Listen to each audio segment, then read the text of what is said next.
Hello and welcome back to my channel What If Deku 2.0. Join us as we delve into the realms of fanfiction and fantasy, bringing you the best stories and discussions. Today we're kicking off part 8 of our series, What If Deku Became the Villain Emperor. If you enjoy this video, please give it a like and subscribe for more content in the future. Feel free to say hello to the author on their profile. Now let's dive into the fanfic. Fit with full strength. It sent the blonde scientist flying backwards and she rolled on the floor for a bit before halting. All Might's face clear as day. It felt good to see the blonde hero in such a state. His smile was gone and he looked utterly distraught. Karma was cruel just like this world. The white-haired mastermind looked at his brother monologuing to the blonde hero about the quirks he gifted her and he couldn't help but chuckle. He knew he did well by giving her impact recoil as a new addition to her quirk set along with a potent version of kinetic booster. Now she was truly on a tired level All Might, which honestly was much better and stronger than a fully powered-up Endeavor. Her costume was also a kick to the teeth to the man since Star and Stripe was his apprentice back in America, so seeing Melissa as a villainess and dressed in the costume of his old apprentice means he was on the verge of shattering beyond repair. He kept musing to himself until he caught something with Scan and smiled. Good, the plan was going accordingly. Now time for the big show. The League members has just came back from their positions with the defeated students whom were tied up and handcuffed. All students looked ashamed of themselves like the 4 in the water prison that was floating in the air, with Koda whistling cheerfully as he dragged them along. Or looked absolutely defeated like the 4 whom were wrapped in a snake-like ropes that was held by what seemed like a hybrid between gorillas and tigers along with large wings. Seems like his adorable daughter is getting look with his eyes empty. Deku wondered if Dabi was able to reunite and catch up with Shoto, but seems like something went wrong. Pity. Well, they could always meet up in less stressful situations and chit-chat.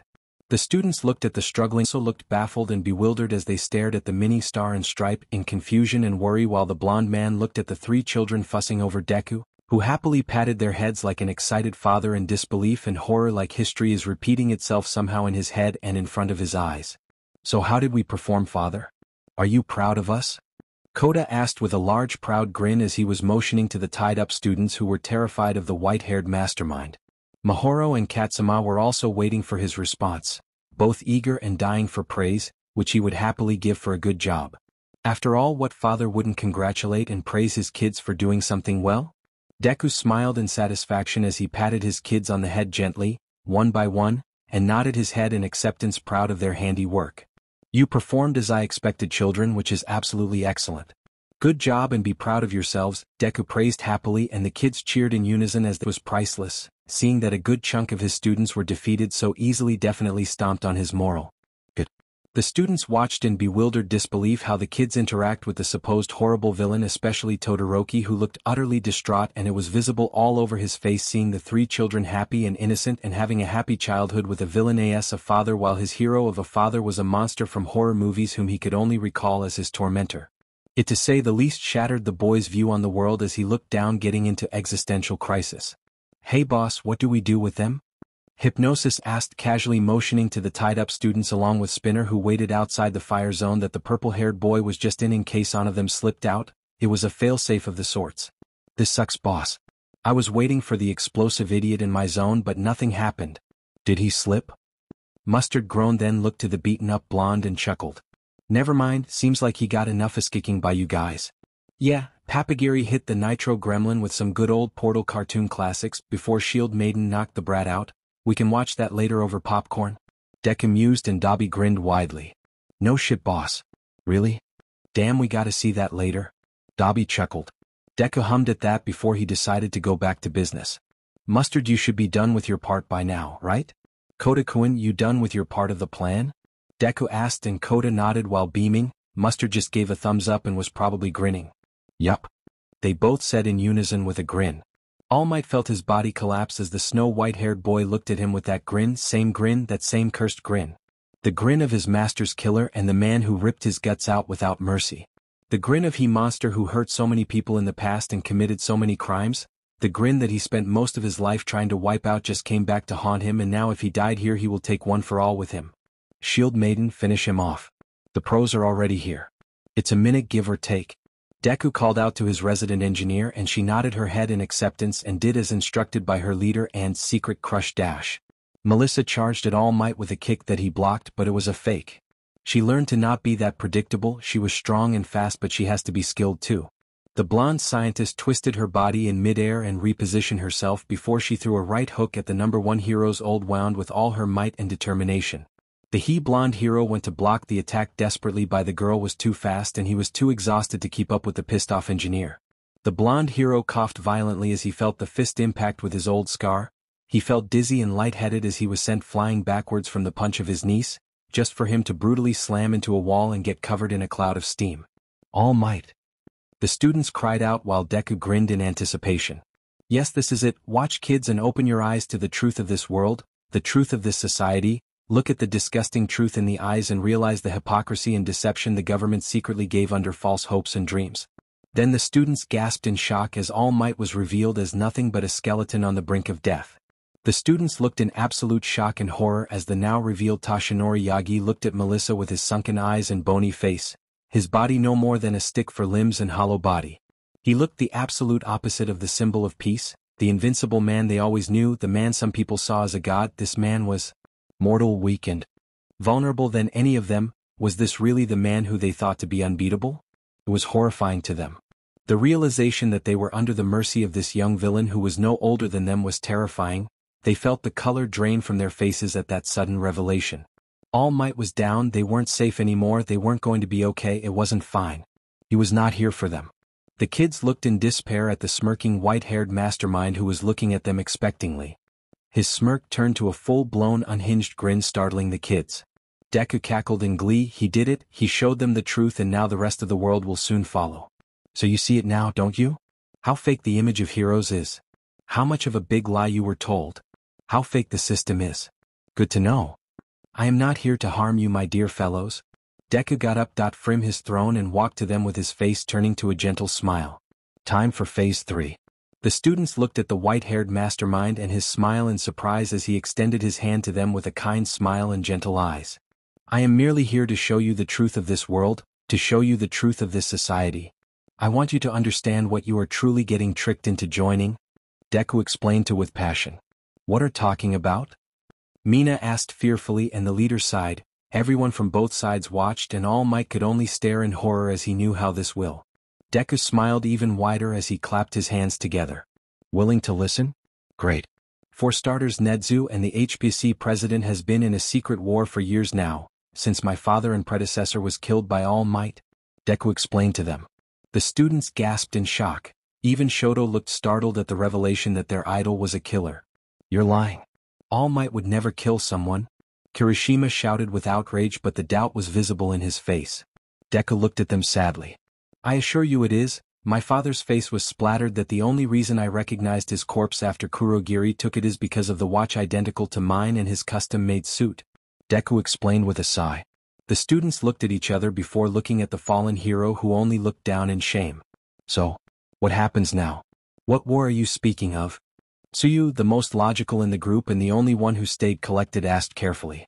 Deku smiled kindly and nodded along at the question. I will admit, the U.A-ism's actually one of the last places that teaches true heroism. The HPSC and the LED are basically the root of corruption in it, with the president and prime minister respectively. They are trying to combat U.A and its heroes that stood up to their bigotry, but even here there are wrongs. I want you, the next generations, to stand up and make U.A even better while I burn down those corrupts.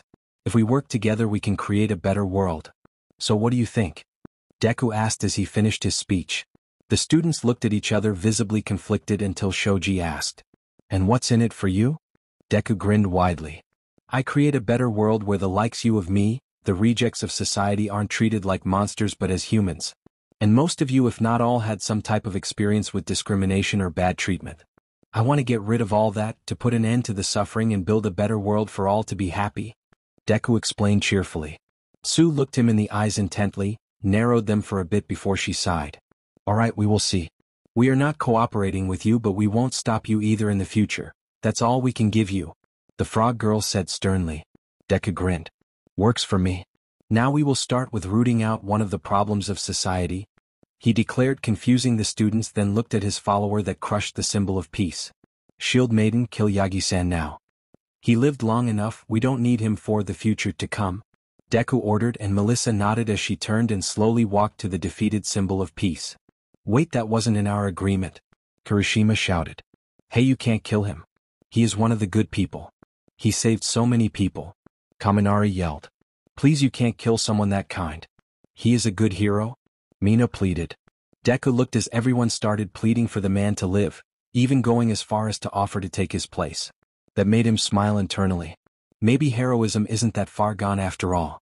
Melissa was just few feet away from All Might, ready to jump on him and kill him. No. The students yelled and Deku smirked at what's about to come. Kaboom. Shooting star. An explosion rocked the floor between Melissa and Toshinori as a pink blur passed by and tackled the old symbol of peace and flew in the air quickly. Scum like you won't end All Might. Not here and not now. We won't let you.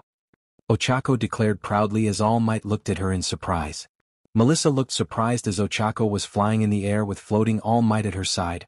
The girl had a jetpack strapped to her back, definitely made by Yaoyorozu. As Uraraka said, we won't let you kill the symbol of peace. Your plans will fail. Momo declared with determination. Everyone looked to the top of the stairs to see Momo holding a freaking rocket launcher with ammo aimed at the villains, and she was reloading her weapon to shoot again. They forget she could make anything she wanted, but now they had to wonder why the hell would she know how to create a rocket launcher. And ammo for it as well. Shit, I've forgotten about them. They were giving 13 first aid when All Might came in. How the hell did I neglect to remember that? Deku cursed loudly as he gripped his hair in distress. Surprise? Jairu shouted from the side of the students as she plugged her earphone jacks on the ground and sent a pulse of sound waves shattering it and disturbing the footing of the villains and separating them from her classmates. Intercept her. Deku commanded, and the villain crew moved to attack, only for another rock to get launched in front of them and explode, stopping them from charging in. Ochako came flying down and charged down at her classmates as her two friends covered for her with their attacks. The brunette landed on the ground next to the surprised students and grabbed a device Momo created to open the cuffs. Uraraka? Most of the students cried out in joy seeing their friend back. Yeah, whatever, let's beat them and save our teachers, then we can celebrate and all that. Ochako said as she started picking the cuffs one by one quickly. Soon enough everyone were free and ready to fight. The villains crowded their leader, who growled in rage at his plans being ripped to shreds, or at least that's what he made it look like. Excellent acting, girls, he was proud. All Might was put to the side along with beaten up Aizawa, both laying down as Deku adjusted his helmet. The students readied themselves for the fight just as the villains did the same. You really are foolish, girls. Even if he was a good hero, his existence made the others rusty. Everyone believes that no matter what he will be there to save the day. This illusion made society as lessed up as it is today, made everyone no matter who we are. That's why he needs to disappear, so why do you refuse to see the bigger picture? Deku snapped at the girls. The rest of Class 1A looked at the three girls who took the lead in worry, but they only glared in defiance. Like you kill someone, our teacher in fact? Ochako snapped in outrage as she grabbed large pieces of rubble to attack with. Yeah, you just want to kill him to avenge your fallen dad and nothing more. You just try to make sound noble with big words, but it's still bullshit you come up with as some excuse? Jairu glared as she put her jacks into her boots to launch a sonic wave attack at any second. We are heroes. And our job is to save those in need, Karma, and our teacher is obviously in need, so if you want to kill him, we, as aspiring heroes, will stop you. You will not kill the symbol of peace today. Do you know why? Momo called as she created a cannon. Because we are here. He clapped his hands slowly before sensing with Scant that the teachers arrived. Good, now to the final phase of the plan. Reaper, kill them all. They have outlived their usefulness to me. And they wouldn't cooperate in the future, it seems, so better deal with them now. Deku declared loudly, causing the students to tense at hat and take battle stances. Tamura charged in, ready to touch the first person in distance and turn them to dust. The teachers burst into the USJ at that very moment to intercept them.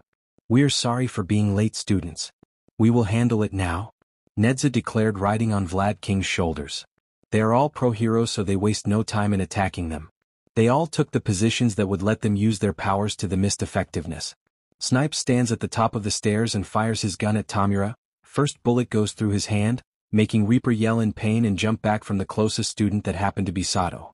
The next two bullets is about to hit Deku in the chest, but according to the plan, Kurogiri suddenly opens a warp gate to make the bullets go elsewhere, and the place chosen to emerge from is right behind Snipe's back. Gah! Snipe cried out as he was shot in the back. Snipe! The other pros shouted, a mistake. They must keep their focus on him, but he won't complain the heroes out without having to get into battle. Too bad this tactic wouldn't work for a third time on them. 13 and Snipe were enough for them to learn from their mistakes. Midnight rushes forward, whip in one hand while the other is ready to unleash her quirk. Deku isn't concerned from her, Mustard could easily deal with her if needed.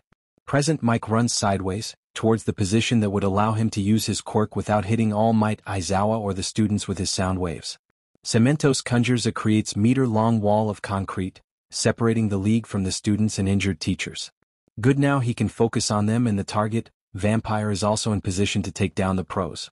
Deku smirks, everything is just like he and Momo-san calculated for, and if their plan's keeping going as smoothly then next one is? Good, it's him. Here comes Thunderbolt, the current personal obedient lapdog. As far as Deku and Momo knew and cared, he was regularly inspecting the U.A at the Hero Public Safety Commission's behalf as a form of additional oversight over the notoriously independent school. Nedza's empire is small, but people in power are suitably worried about it. And Deku wasn't quickly. Only time will tell.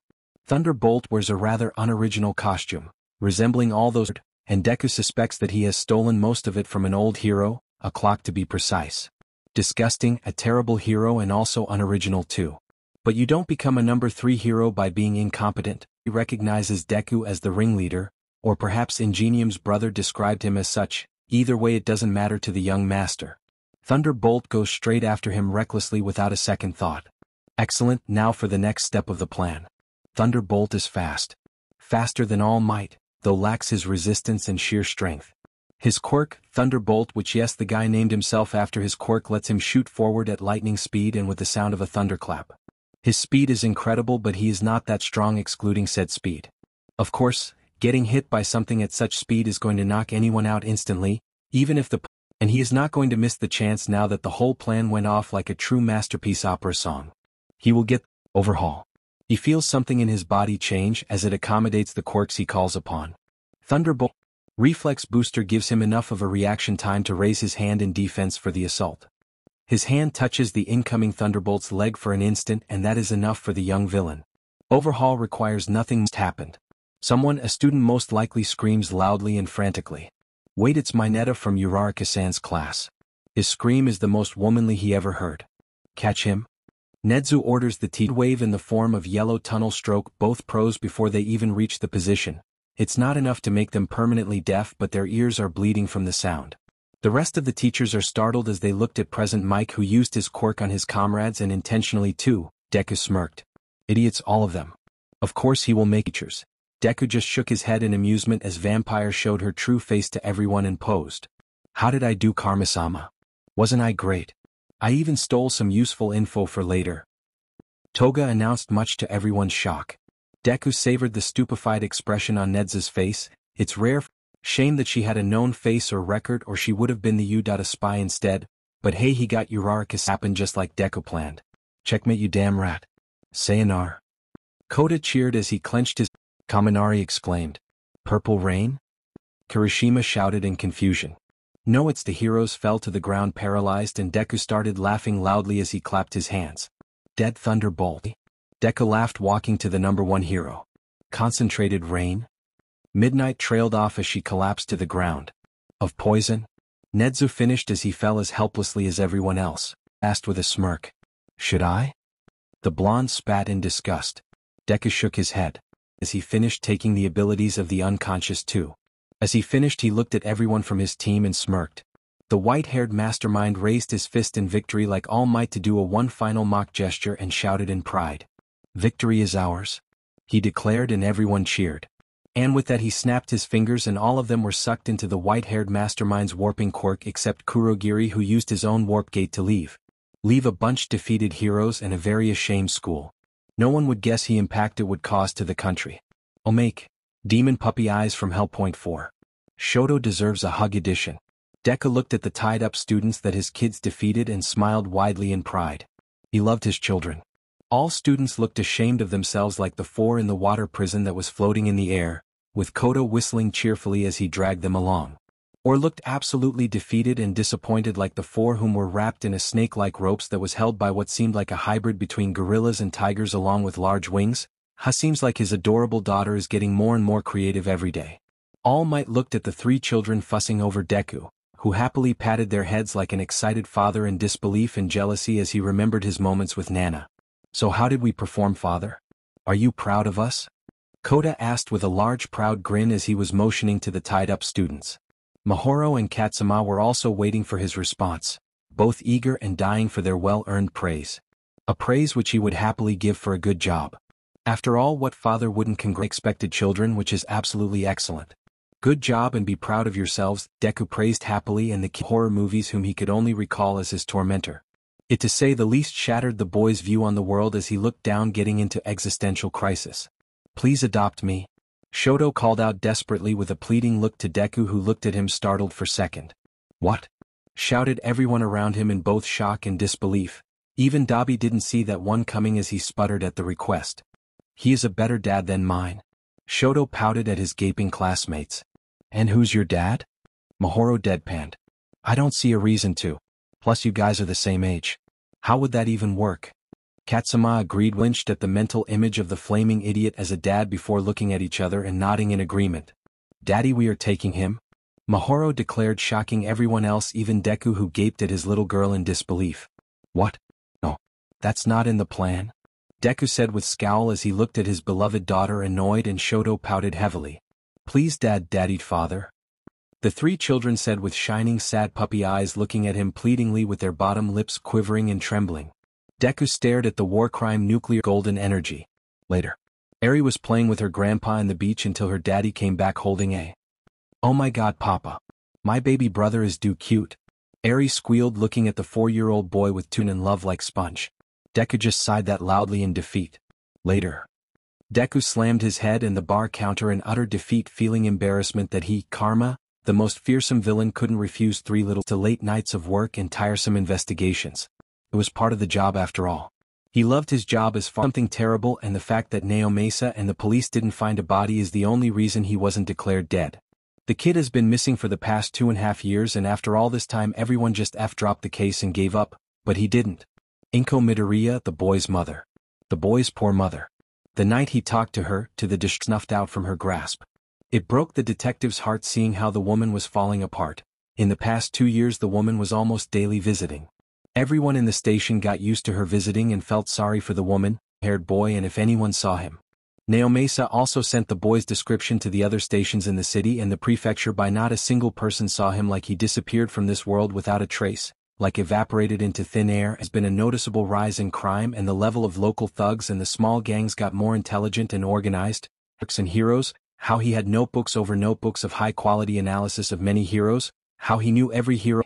But Naomasa saw the sludge villain incident. He saw that interview that bastard Mizuki had the kid's future destroyed beyond repair and left him without any chance for a decent life. Normally that would end with suicide, but Naomasa felt like someone that smart was better than that. But if he didn't commit suicide and had no future ahead of him, so the only other path for the poor kid was villainy, and Naomasa really wanted to believe that Izuku and Karma weren't the same person.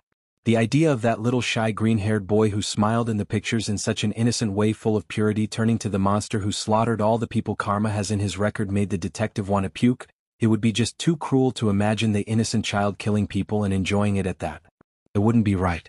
Sign that said follower of the witch, and Naomasa was getting ready to just play guessing of Karma's next example and punishment. The boy has done it all until now. He wrote signs with the blood of his victims. He cut apart his hero victims. Golden State was as the morgue and doctor explained that the man had. Naomasa shivered in fright, his groin ripped off forcefully, not cut but ripped. Then he had lemon juice poured on his wound. From what the doctor explained, he died 3 hours after the wound was made. He also had multiple stabs and burns all over him, and parts of his skin was decayed somehow into dust. It was basically a varied way of torture than a simple murder. It was such a cruel way to die, and it wasn't the only way Carla came up with so far. One hero who used to do trafficking in lead corpse then blood, and he was fed his dirty money. Seriously, the boy is now just turning his purging into some type of art or game. It was sickening. And that's not the worst of it. The raid on the Yakuza months ago was a disaster to say the least. Karma had played them, even Nedza, to do as he wanted them to. The strategy they used, the heroes they recruited, rose. He basically made them fight each other, then jumped down and slid both their throats. And he took his prize on the form of a little girl that just suffered more than any human being, let alone a child, was allowed to. Naomasa knew that Karma was to say the least a monster, but for some reason he knew for sure that that child was safe and happy wherever she was. He didn't know why, but he just felt like it. Karma so far only displayed violence and atrocities over those who had it there. How could he tell her, that heartbroken woman, that her child was the monster responsible for the death or maiming of several heroes and government agents? That her son, her little boy, her everything became a heartless demon that committed so many horrors or crimes? He just didn't find it in himself to be the one doing it, because it wouldn't do them any good to tell her of some half-assed theory that no one would usually believe. Detective Naomasa Tsukachi sometime Yuzutafu. In the shadow of High, there are still some local villains, but ever since All for One was punched to death by his old blonde friend and had his skull mushed like a potato, very few heavy hitters dared to show up in the city, and those who did kept a low profile. With the exception of Karma, no one would temper with A and Nedzu, and wouldn't take anyone causing problems in his vicinity. The only one who was not only able to avoid the wrath of the rate but challenging was Karma, that terrifying boy. That bear/mouse/rat hero is terrifying when angry. But seems like Karma is more so after what he did to the hero team of the elementary heroes with element quirks. Wind, fire, water and lightning. The four attacked a villain group that was under the command of Karma, and to say the audio tape of their screams that was downloaded into the internet is still remembered to this very day. He was just like Nedzu, with both of them being monsters when pissed off. Which is why the detective thinks he had heard of Victly. I am sorry, Sansa, would you be so kind to repeat that? I think I misheard you. Naomasa said, feeling his stomach drop as his partner repeated what he said. I said that a villain group just attacked. Supposed to be a normal Monday. Who the hell attacks Nedzu? Are they suicidal? Are serious? The rat/bear/dog that no one f's with. Who's suicidal enough to pull something like this? Naomasa was on full price mode right now. This is bad, this very bad. A pissed off Nedzu is a terrible Nedzu. He didn't want to be caught up in the rat's crusades. But as the stern detective got his answer from his laid-back partner, he realized that a war is about to begin soon. A war between apex predators is the Elite Four will pack up and leave with their tails between their legs and their faces pale in horror, and both the hero public exclaimed frantically and looked extremely terrified, which was fair. If All Might was beaten, then it was the time where society starts to collapse. God, this is gonna be a nightmare. And Naomasa just can't seem to wake up from it. I can't believe it. He really went to the top, didn't he? Naomasa wants to go home. This is not going to end well for anyone. Sansa nodded his head gravely. Yes, with the symbol of peace defeated, it will be chaos. Sansa added, terrified. It turns out that it isn't a very elaborate joke. More like someone's very elaborate suicide. Karma's elaborate suicide. Nedzu will not take kindly to someone attacking his territory. No, he will be pissed, and a pissed off Nedzu is a scary Nedzu. But then again, Karma was as scary, smart, cunning and manipulative along with the ruthlessness Nedzu is known for. Woman, and he panics, internally at least. Because if no teacher greeted them, then doesn't that mean none of them are fine? They are waiting for you in the private room? Mirio said, and Tsukachi paled in horror but tried to mask it.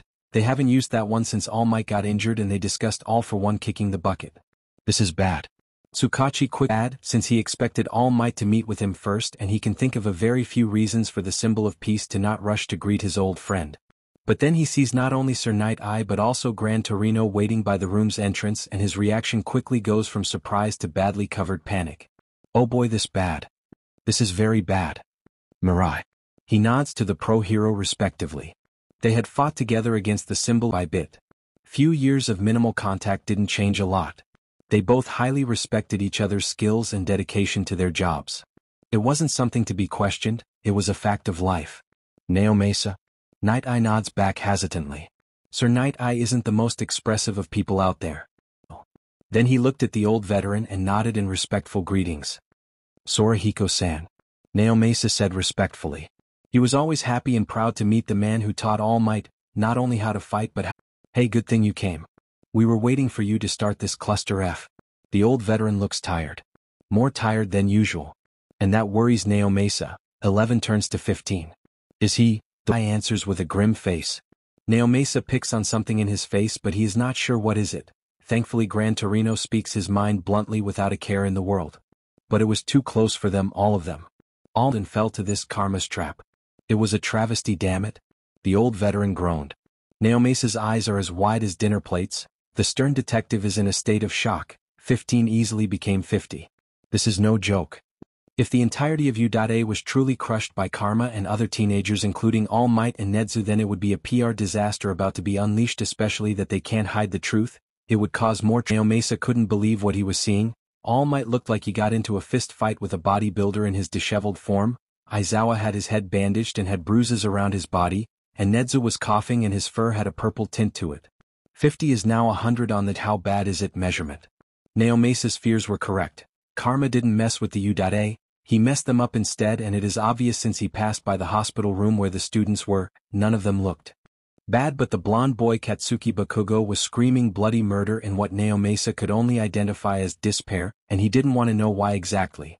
There was a pause of silence for a bit of time in the room until Gran Torino spoke up. At least you could depend on the old veteran to start a conversation. Alright, why did you call me here, Tashinori? This is not my business if you got your asses hooped by a bunch of teens. I'm retired, goddammit. I stopped the hero bullshit the second All for One was punched to hell. The Yellow Cape Crusader said with an annoyed tone to his voice. Tashinori sighed shakily, but for some reason Naomesa felt it wasn't from the old hero. Everyone picked on it too. Tashinori gave them a haunted look that alarmed them. His eyes were shaking with terror like he was seeing a ghost. Karma is... The disheveled symbol of peace gulped and took a deep breath to calm down. He is... All for One's son. He finished his statement and coughed blood at his fist. Naomesa Tsukachi wants to die, really? He wants to crawl to... No, it doesn't make sense. This must be some type of joke. What? Gran Torino shouted in outrage, but the horror in his eyes was visible to Cell to see, not that anyone blamed him. A second, heck, the two would probably drop all of their crap and join forces if needed. Excuse me? Night Eye asked, his face and tone both blank. Everyone winced, including the currently silent Eraserhead. Night Eye using a vulgar word proves how serious this is. This is no longer a PR nightmare. This just a nightmare now and they can't wake up. Do you have a proof? Anyone could play villain and pretend to be the son of a fearsome one for reputation and intimidation factors. Some made such fake claims in the past. Even though it's a blood one, it's still a possibility to be a trick. Naomesa tries to stay positive. It might just be little Izuku messing with them or took them both before leaving. I no longer possess Erasure and Bakugo no longer has Explosion. We are both quirkless now. Eraserhead explained with a sigh, a very tired one at that, more tired than usual. 100 turned to 300 easily. This is not bad, anyone, this not horrible anymore. This the worst case scenario and one they didn't even imagine in the worst of their nightmares, and Naomesa was now just wishing for a reason to disappear and never come back. This a campaign all over again, damn it. Naomesa could easily see the color drain from Night Eye and Gran Torino, not that he was any better. He could feel his face turning the color of blank sheet. So, what the hell now? Why did he attack? Just to kill All Might? Because he did a shit job at it, to be honest? Gran Torino huffed. Can you explain to me exactly what happened, Bestie? Night Eye is losing his cool, not that anyone would blame him. Another All for One is a nightmare. One of them had a warp quirk and they used it to teleport into the USJ. They also managed to hack into our network, enough to make UA as a whole unaware of the attack. Frankly speaking, if one of the students didn't make it out with a will to actually attack Ned's stronghold. Even All for One generally considered it, together with the Hero Public Safety Commission, the Law Enforcement Department building and Tartarus prison, to not be worth the effort to attack this fortress. Detective Naomesa Tsukachi wants to go home. Sleep and never wake up, but his conscience will keep him here. Timing, to be honest. Or good for him, depends on who you side with. If Karma is trying to bring Japan to its knees, Recovery Girl adds, her words followed by a loud and extremely tired sigh. That poor kids were poisoned, but not a single one was wounded. Wish I could say the same about the teachers. Snipe and 13, just like Eraserhead here, are both in the recovery rooms and I will keep checking on them. They should make a full recovery, but they took quite the beating. Recovery Girl explained with a grim face. Night Eye is silently observing them all. Naomesa might have worked with him for years, yes. But he never really figured out what was happening in his mind. Honestly, he never even wanted to. The man was an oddity, and that was the most gentle way of phrasing it he could think of. What about Thunderbolt? Naomesa asks with a groan, F that bigoted a-hole with a chainsaw. He is the Hero Commission's representative in the school. I'm not sure if we can have a talk this job after all. He didn't expect the deathly silence. No. No. Hell no. What? He asks, hoping that it isn't what he thinks it is. God have mercy, let's just say that they'll have to bury Thunderbolt in a closed coffin. Naomesa doesn't want to hear that someone murdered the number 3 hero in his district. He really truly doesn't want to hear it. He already fought one war and he isn't looking forward to another one. More like a bottle. Recovery Girl comments with a scowl on her faded Thunderbolt. Probably because of his belittling of recovery heroes or because he was an idiot to kids that didn't have flashy quirks and everyone knows she is a grandma to everyone in Udata, so yeah, F that guy. She wasn't alone in that feeling. Thunderbolt was a glory-hounding prick, who had an entire cemetery in his closet. But he was a governmental representative to pester us and override my every decision in the course of this investigation. I love Mondays. He forgot to drink his morning coffee today. He regrets it immensely. FFFFFFFFF. Probably, Nedza finally said. Which is why I'm going to be running my own investigation, preferably with Sir Night Eye, and you'll be busy telling me what said governmental representative will be doing? Eraserhead is tired and Gran Torino seems ready to throw the towel and call it a day. Neomesa swears to himself to never again forget about his coffee on Mondays. Seriously, Karma, why are you so evil to Night Eye finally speaks. Any known faces? Straight to the business. Neomesa respected that. 11. Nedza replied, then coughed. They called themselves the League of Villains and in dark boots and a red tie. A skull-shaped helmet with tubes, and as he appeared he gave a monologue and then he sit on a throne like a king. We weren't alerted, so it seems one of them, possibly Karma himself, possessed some electrical or radio-based jamming quirk. The principal explained. Everyone flinched at that description. Gran Torino, who was drinking some water, did a large spit take. Ah, for F's sake. A throne? Dangerous villains? Neomesa summarizes. Great, just great. Any captives? With all of you and Thunderbolt, even if there was defeat there must be some captives. Neomesa is hopeful. But the silence was deafening. You let all of them escape? Gran Torino shouted in outrage. He was furious. He was glaring at All Might, probably pissed off by how Yagi managed to leave a stain on the symbol, but someone stronger. Their leader, Carla, managed to figure out that I have a time limit. Yagi admits he staged several villain attacks and other emergencies around UA today to tire me out. And when I arrived at USJ he sent Melissa to fight me. All Might almost cried. Neomesa must have heard wrong or his memory is getting messed up. Melissa? Melissa Shield. Your quirkless niece. What the F are bullshitting Tashinori? Gran Torino snapped. He gave young Melissa kinetic booster, reflex booster, impact recoil. She was practically my ultimate counter and her my students had to push her away with team and extract me. All Might is full of shame right now and sadness. So, Karma basically knew of All Might's weakness, and has managed to not only infiltrate the probably most secure place in Japan but also retreat from it without losing a single member, crushed the symbol of peace, defeated all the students and the pros too and killed the number 3 hero of his life. And it was also a bunch of kids, including Karma himself, at least judging by his stature. Hell, there was 3 children in there. 6 years children and UG1's defeating hero students. And pros. Only teens attacked U.A and won. Carla didn't mess up UA. He came to humiliate it and succeeded. That probably if the tales about Nedzu that he heard from Yagi and Night Eye in the past were any indication, the Rat Bear is probably imagining all the wonderful things he could do if those villains decided to be heroes instead and tried to join UA. Nobody can question their level of competence. And Nedzu would have loved to have someone like Karma as his personal student. I have a theory. Nedzu announces suddenly. Everyone in the room visibly flinches. When Nedzu has a theory, it is best to hide as far as possible. Preferably outside the country and far from it. I don't think that they planned to kill you, All Might. Rather, they were going after Thunderbolt. They what? All Might looks like he isn't sure what he just heard. Sir Night Eye appears to be simply insulted by the idea of someone ignoring the symbol of peace and going after someone else in their presence. Yes, they were here to kill Thunderbolt, but defeating All Might was also in their objectives as well. From what we already talked about before you guys came and to waste your hero time on. But even though he could have killed you as easily as he killed Thunderbolt with just a touch of his hand, the guy who had all his men behind him and could easily defeat the students that guarded you and kill you himself. And when did the explanation? Neomesa had to admit, if it went that smooth to him and All Might is still here then? All of them came to a terrifying realization. He let us live. Nedza said with a sigh. It's obvious he was both infuriated by this defeat and amazed by the young mastermind. Neomesa had to admit, it was truly something else. There was a long pause. So, explain to me this plan from all we know. Notified by this revelations. Nedza cleared his throat. So to summarize, Carla organized with 3 of his subordinates into the USJ and the rest of the squad were put in strategic places where it would complement their quirks even without his quirk. His quirk decay lets him disintegrate anything he touches with 5 fingers.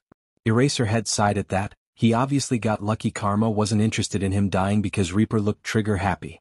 After Eraserhead was defeated, All Might Kale and young Melissa, for lack of better words, stomped on him. A character for him. Then we came along with Thunderbolt and our nemesis Lakidize the hero. Everyone flinched like a ball above our heads, and it absorbed a poisonous could from one of the young villain's quirks. When Thunderbolt was dead, the little boy made the water shower the place in poisonous rain. They obviously took a special serum beforehand and we were defeated. Then he took Erasure and Explosion, then left. Nedza finished. There was a long silence at that. That kid is a monster, intellectually speaking. Forget his quirk, his mind is that of a monster. Night Eye wheezed. It was obvious the man was overwhelmed by such a perfect plan. Naomasa was in the same boat. Everyone didn't know what to say about someone that dangerous being this smart too. It was terrifying that even Nedza was fooled by them. Now he was sure of his theory and he will represent it. I have a theory, Naomasa announced. He wasn't going to enjoy this, but it has to be done. Naomasa pulled a missing persons report as well as a picture of a soft-faced preteen boy, with fuzzy dark green hair, freckled cheeks, and a warm yet anxious smile. It confused most people in the room, but Naomasa saw Toshinori's eyes widen in recognition. Yeah, he remembers how pissed his fried was after the confrontation with that Tsunaga Mizuki. Everyone looked at Naomasa expectingly except Nedzu, whose face looked horrified. Looks like he connected the dots. Let me introduce you to Izuku Midoriya. This boy went missing after a couple weeks from the sludge villain incident. After Mizuki the Prime Minister sabotaged his dream after an interview. Naomasa taking notes on heroes, how to fight them, how to beat them, so when he is one, he could fight villains. He knew everything about any hero you could name. Everything, Naomasa added. Everyone connected the dots. Wait a damn minute. Don't tell me. Torino looked at the innocent boy in the picture with a park face. That this boy is Karma? Yes, I do. He is smart, knows how to organize and defeat heroes, and as much as it hurts Lou to say, this boy had every reason to be a villain. We know the life of those without quirks, Naomasa said. Everyone cringed. Eraserhead looked the most touched. Naomasa knew that Eraserhead just adored kids, so seeing one so innocent turning into this infamous and horrible villain must be like a stab. To me, I could see he was telling the truth, that it saddened him that I injured him. All Might asked. Nedza sighed. Possible that he kept a copy of his quirk for someone he would deem worthy, or he survived long enough to pick the boy as his successor then passed away, Nedzu explained. Night Eye looked at the picture of the little boy and then thought of the face description of the white-haired mastermind. And it clicked. Sir Night Eye sucked in a breath. It's his boy R1. Night Eye stated. Naomasa takes a deep breath. Nedza coughs. Yagi puked. Eraserhead looks like he saw a ghost. Recovery Girl is shaking in both horror and rage, and Torino is obviously sick. If this little cinnamon bun? Gran Torino motioned to the innocent smiling boy in the picture. Is the guy who just almost destroyed you today, then he obviously has a lot of reasons to snap. Gran Naomasa yelled, startling everyone. Unbeknownst to them, a girl with a great hearing heard it all. Her boss wouldn't be happy about this. I have a theory, Naomasa announced for everyone to hear. They all looked at him and listened intensely. Good, they would at least indulge him. He wasn't going to a teen boy, with fuzzy dark green hair, freckled cheeks, and a warm yet anxious smile. The picture of Izuku Midoriya. It confused most people in the room, but Naomasa saw Toshinori's eyes widen in recognition. Recognition of the boy hole he tried to find after the interview just to disappear. Yeah, he remembers how pissed his friend was after the confrontation with that Tsunaga Beach Mizuki. To say the symbol of peace wanted to commit murder would be inaccurate. He wanted to commit genocide.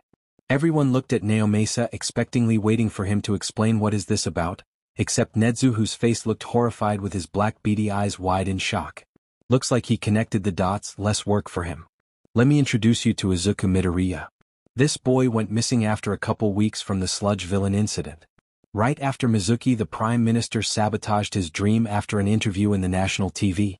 Naomasa introduced the child in the picture and he saw everyone scowl in disgust at the mention of the Prime Minister. Good, he wasn't the only one then.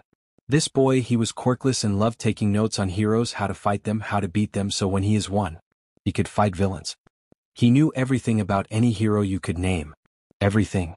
Naomasa added as he motioned to the picture, making sure to make the similarities clear to all of them.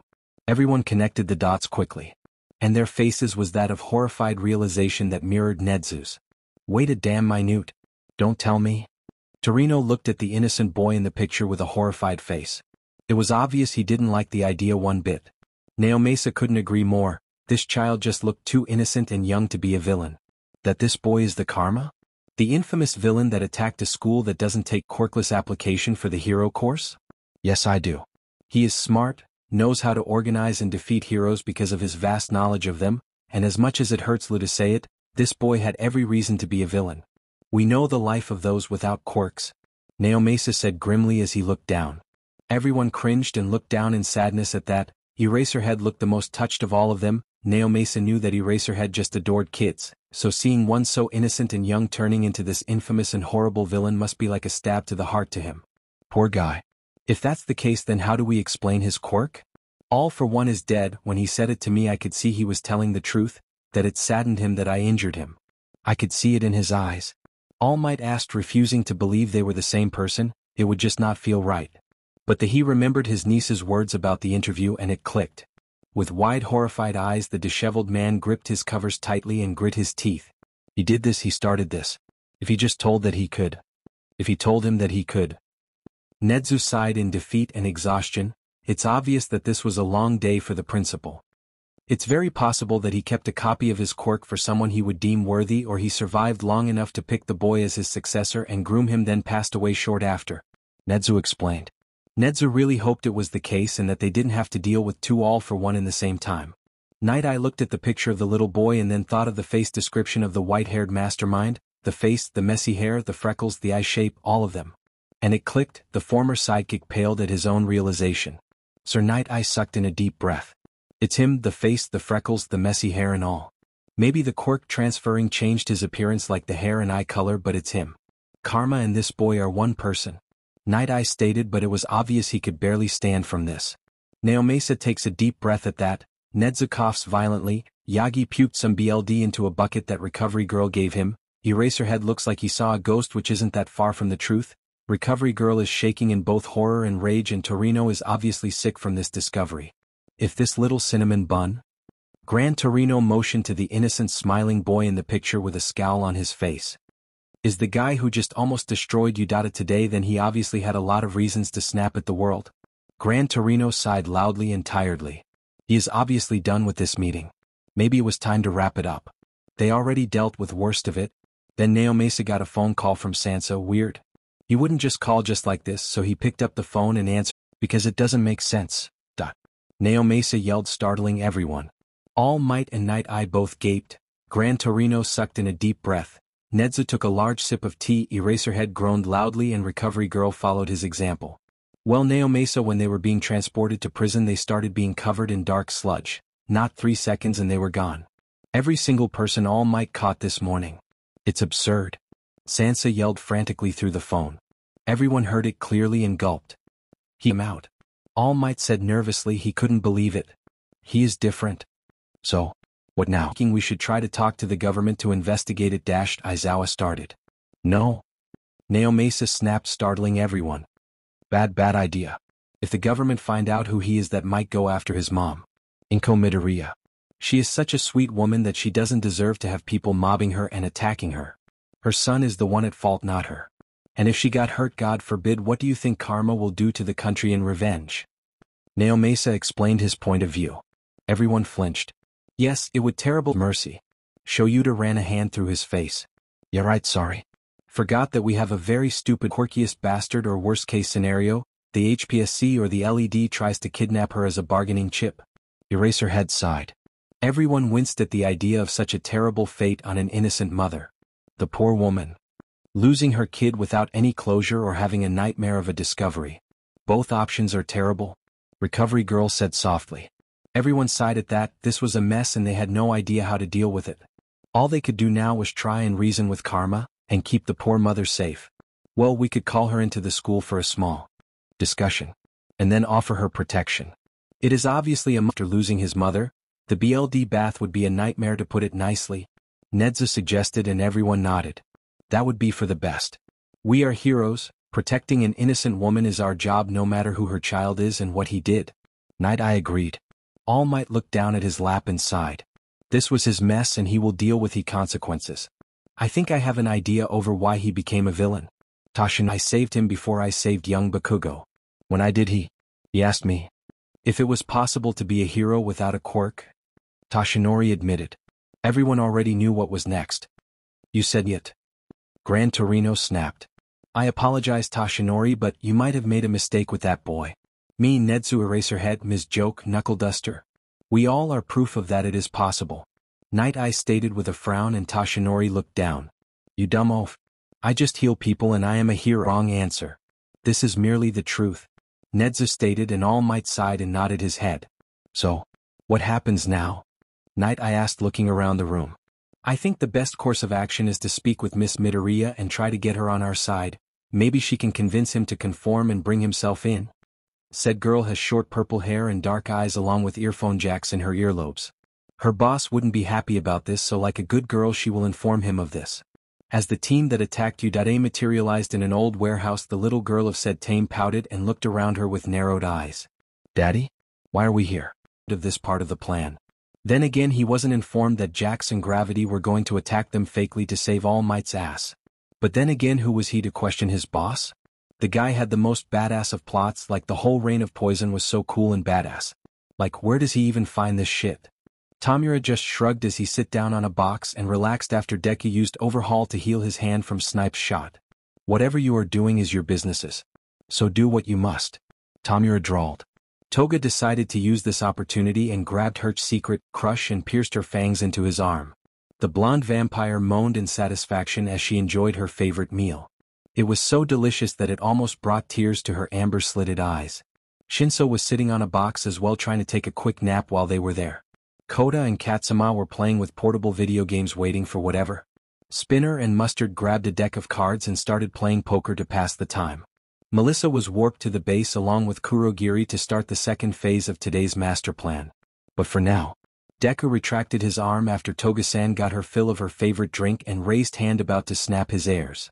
In front of the squad, few dozen spots in the air starts oozing out with dark liquid of the villain Emperor's warping quirk in action.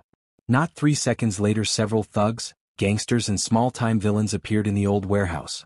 All of the villains looked around in surprise and confusion, not knowing what was happening. 1 second they were in prison, the next one they were puking some ooze, and now they were here. They looked in the same time after noticing Deku, who smiled widely and spread his arms widely in a welcoming gesture to the villains. Welcome, my loyal servants. I wish that I didn't keep you waiting for long. I know that prison can be quite unpleasant for most people. Deku exclaimed cheerfully as he looked at the large group of thugs. The thugs seemed to realize that Karma had just broken them out of prison in the blink of an eye and without even them realizing it. Holy cow. We are free. Holy shit. Lord Karma didn't abandon us. Holy crap. I didn't even realize I was saved, and here I am. Our Lord is generous. Yeah, he didn't let to rot in jail. Hail the great king. Deku smiled as the men and women kept cheering loudly for him, then he raised his hand to make them quiet down. Instantly all the noise stopped from that simple motion. Deku smiled even wider at the group. Alright. You did your job perfectly well. Your payment is at the entrance. Each of you grab one of the bags on your way out. But if you are into it, I have a second job for you. And I promised that this one wouldn't get you arrested, so what do you think?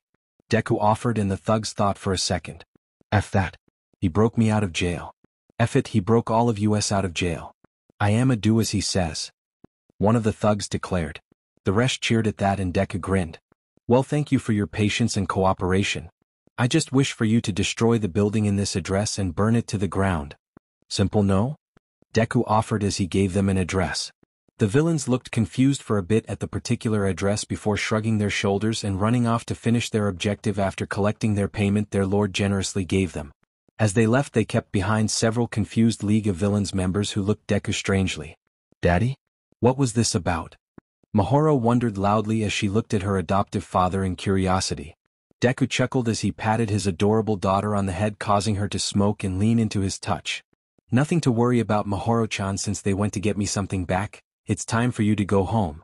I have business to attend to, Deku said as he snapped his airs, and the League members from the USJ started being covered in mud. Get what back?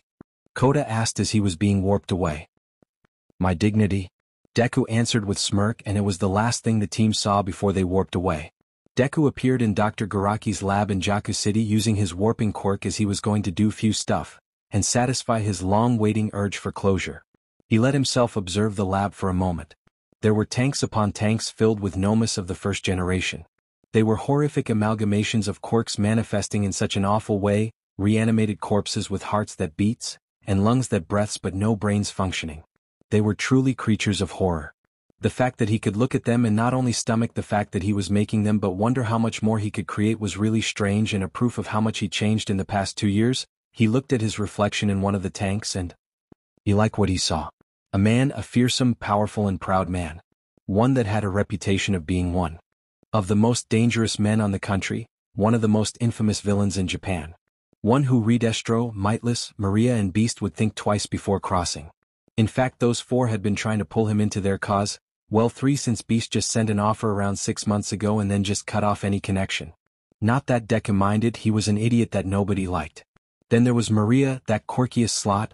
That beach was everything that Deku hated. She was like Overhaul but her area was basically all mutants and her cult was nothing than a way to further her own ego. He will kill her and take her quirk because as much of a slot she was. Fascinating. Then we have Mightless, the leader of the QLF who when she realized that they were on the same boat both being late bloomers, she sent him multiple offers for partnership. If she wasn't such a violent thirsty whore maybe he would have accepted but she was another Redestro but her ideology was the exact opposite. So her fae was in the same boat as Maria, Beast and Redestro. Speaking of that Sonava Beach, there was Redestro, the Grand Commander of the Meta Liberation Army. If that guy. A quirk supremist Sonava Beach who made the likes of him, the quirkless live in misery. Deku will make sure to storm into Daika City once he got enough Nomus in his army. Kill each and every one of his followers in front of his eyes, take his precious and fascinating quirk for himself then leave that idiot to live in the streets as a nobody. In the streets because he and Momo-san made plans on taking over Detronat Lifestyle Company and fuse it into the Yaoyorozu Company chain, that way the Yaoyorozu would own the Japanese economy, and since she was his follower now then he will own the Japanese economy. That amount of money could make so many Nomus. Which reminded him, right now he had over 300 of the first generation Nomus, 200 of the second generation Nomus and 3 wonderful third generation Nomus. His wonderful masterpieces. It was then that the good doctor came into his view as he walked, his face cheerful as he looked at his young lord with giddiness. Deku was excited, it means that it was a success. Good, he waited for so long for this. Young lord, it's good to see you again. We have much to do today. The doctor drew his attention. He was standing in front of a tank taking quick notes. Deku walked through the maze of tanks until he was standing beside the good doctor. Giddy for today's project? Yes we do. Where do we start? Deku asked with a smile as he looked at Garaki. Right this way my young lord. Your cathartic experiment was a success. It worked like magic with your living parasite quirk and injected quirk. Although it's a bit weird for a choice. Doctor mused as they walked to a bunch of tanks filled with subjects. They weren't corpses, not yet anyways. They were alive and very much conscious as they were trapped in the tanks. In the front was a man with short blonde hair and a big nose. His homeroom teacher in middle school with 2 tanks that had both his bullies and Bakugo's lackeys since childhood. The 3 of them were trapped in tanks with terrified pleading expressions as the sludge slowly but surely covered them. Behind them were his classmates, the ones who used their quirks on him, the ones who destroyed his stuff, the ones who licked and belittled him every day, the ones who made fun of his dreams. Seeing them terrified pleading for mercy was cathartic to the young mastermind. It felt curing honestly. Oh, this is not about power, good doctor. This about justice and I will get mine. Along with my dignity. Deku grinned widely as he reached the tanks. The people in the tanks saw him and started yelling for help. He was in his Midoriya form so they could recognize him. Midoriya. Help us, we are kidnapped. His teacher shouted in pleading voice. Tsubasa was the next to speak as he looked at Deku then his grandfather. Help. Someone took us and put us in here. Deku, Gramps, this stuff is eating us. He yelled in fear. Deku just cackled loudly scaring them. He gave them an unhinged grin as his eyes shined with mirth. This is what he always wanted. Sorry Batboy but I am the one who brought you here. To become my newest batch of puppets. Deku exclaimed spreading his arms cheerfully as he looked them one by one. What are you talking about? Telekinesis asked in fear on the verge of crying. Honestly he never remembered her name. Was this what it felt like to Bakugo? That they weren't worth the effort? He could relate. Their quirks weren't even worth taking. Deku indulged her. Well I got my quirk. Wanna see it guys? Deku asked as he held his hand and created an explosion. It shocked them. Yeah, Kachan was broken when I took it. Deku smiled sadistically at them. He could see the horror as the realization hit them. The quirk thief? The girl with a flamethrower quirk yelled in shock and fear. Yeah, not my thing. Call me Karma. Because that's what everyone else calls me. And don't bother, you are not leaving this room, not the same anyways. Deku scoffed at them. What do you mean? Water Whip whimpered quietly and Deku grinned. The green-haired mastermind snapped his airs and there was the loud sound of stomps on the ground. Few seconds later several large figures appeared, with beaks, dead eyes and exposed brains.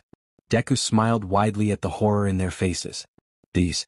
Deku motioned to the first-generation Nomus, his smile growing bigger. Are what you will look like in few hours. Deku exclaimed before grinning wide and unhinged. Isn't that great? I will give you so many quirks. Am I not generous? Deku asked sadistically. There was a bit of screaming and pleading. Please man. Let us go. We won't tell anyone about you. We promise.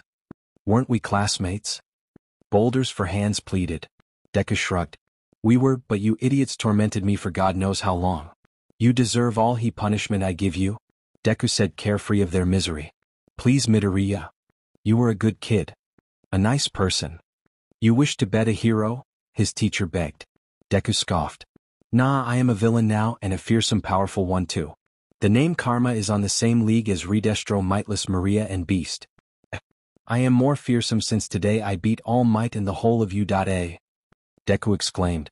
He grabbed his phone that showed the news and footages of the disheveled symbol of peace defeated and then side news of Aldera Junior High being burned to the ground by a bunch of villains that got away, and the building of national TV being taken over by villains and displaying footages of the USJ attack. I did this. I crushed All Might. I crushed the U.A. I beat the government. Me. Me. Deku cackled loudly, scaring them shitless. The former class looked terrified at the green-haired boy who looked the opposite of the boy they knew. This boy was a monster in human form. And they got into his shit list. Please? Let me go. IIW will do anything you say. Please? Water Whip pleaded with tears in her eyes. Deku looked at her then the other girls for a bit and tilted his head at them. They were in one row, so excluding them in his field of vision wasn't hard. Anything?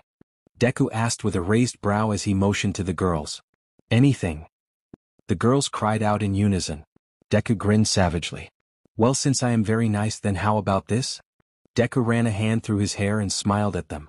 I get to have some fun with you. And you get to live. Am I not just nice? Deku grinned at them sadistically with malice.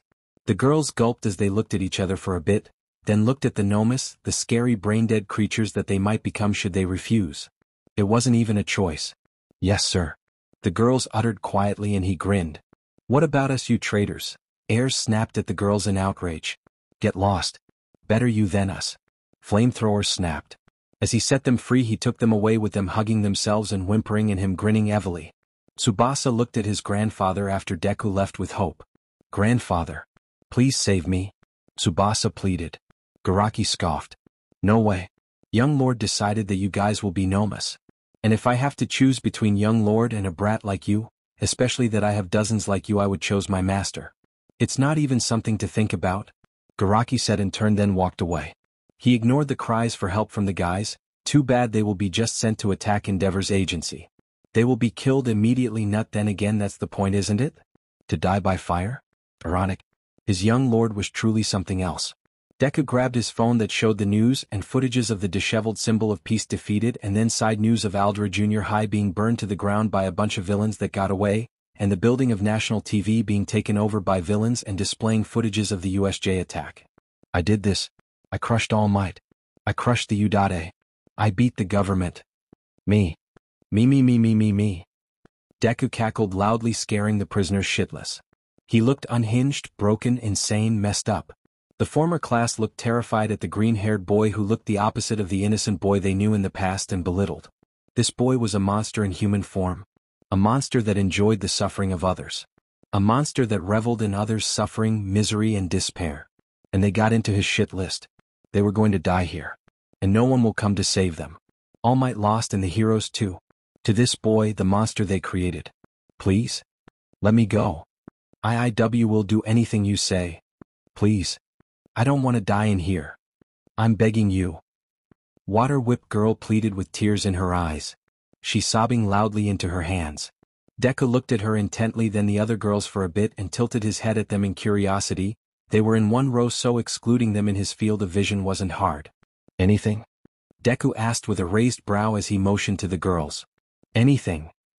The girls cried out in unison without hesitation. Deku grinned savagely, his eyes getting a sadistic glint to them. Well, since I am very nice, then how about this? Deku ran a hand through his hair and smiled at them. I get to have some fun with you. And you get to live. Am I not just nice? Deku grinned at them sadistically with malice. His eyes narrowed at them. The girls gulped as they looked at each other for a bit, then looked at the Nomus, the scary brain-dead creatures that they might become should they refuse. It wasn't even a choice. Yes, sir. The girls uttered quietly, and he grinned as he clapped his hands together. Excellent. Deku exclaimed, spreading his arms around. What about us, you traitors? Ayers snapped at the girls in outrage. Not liking how they live, and he died. Get lost, you idiot. Better you than us. We don't want to die in here. Flamethrower snapped at Ayers. Seriously, keeping names was a beach. As Deku set the girls free, he took them away with them hugging themselves and whimpering and him grinning evilly. Tsubasa looked at his grandfather after Deku left with hope.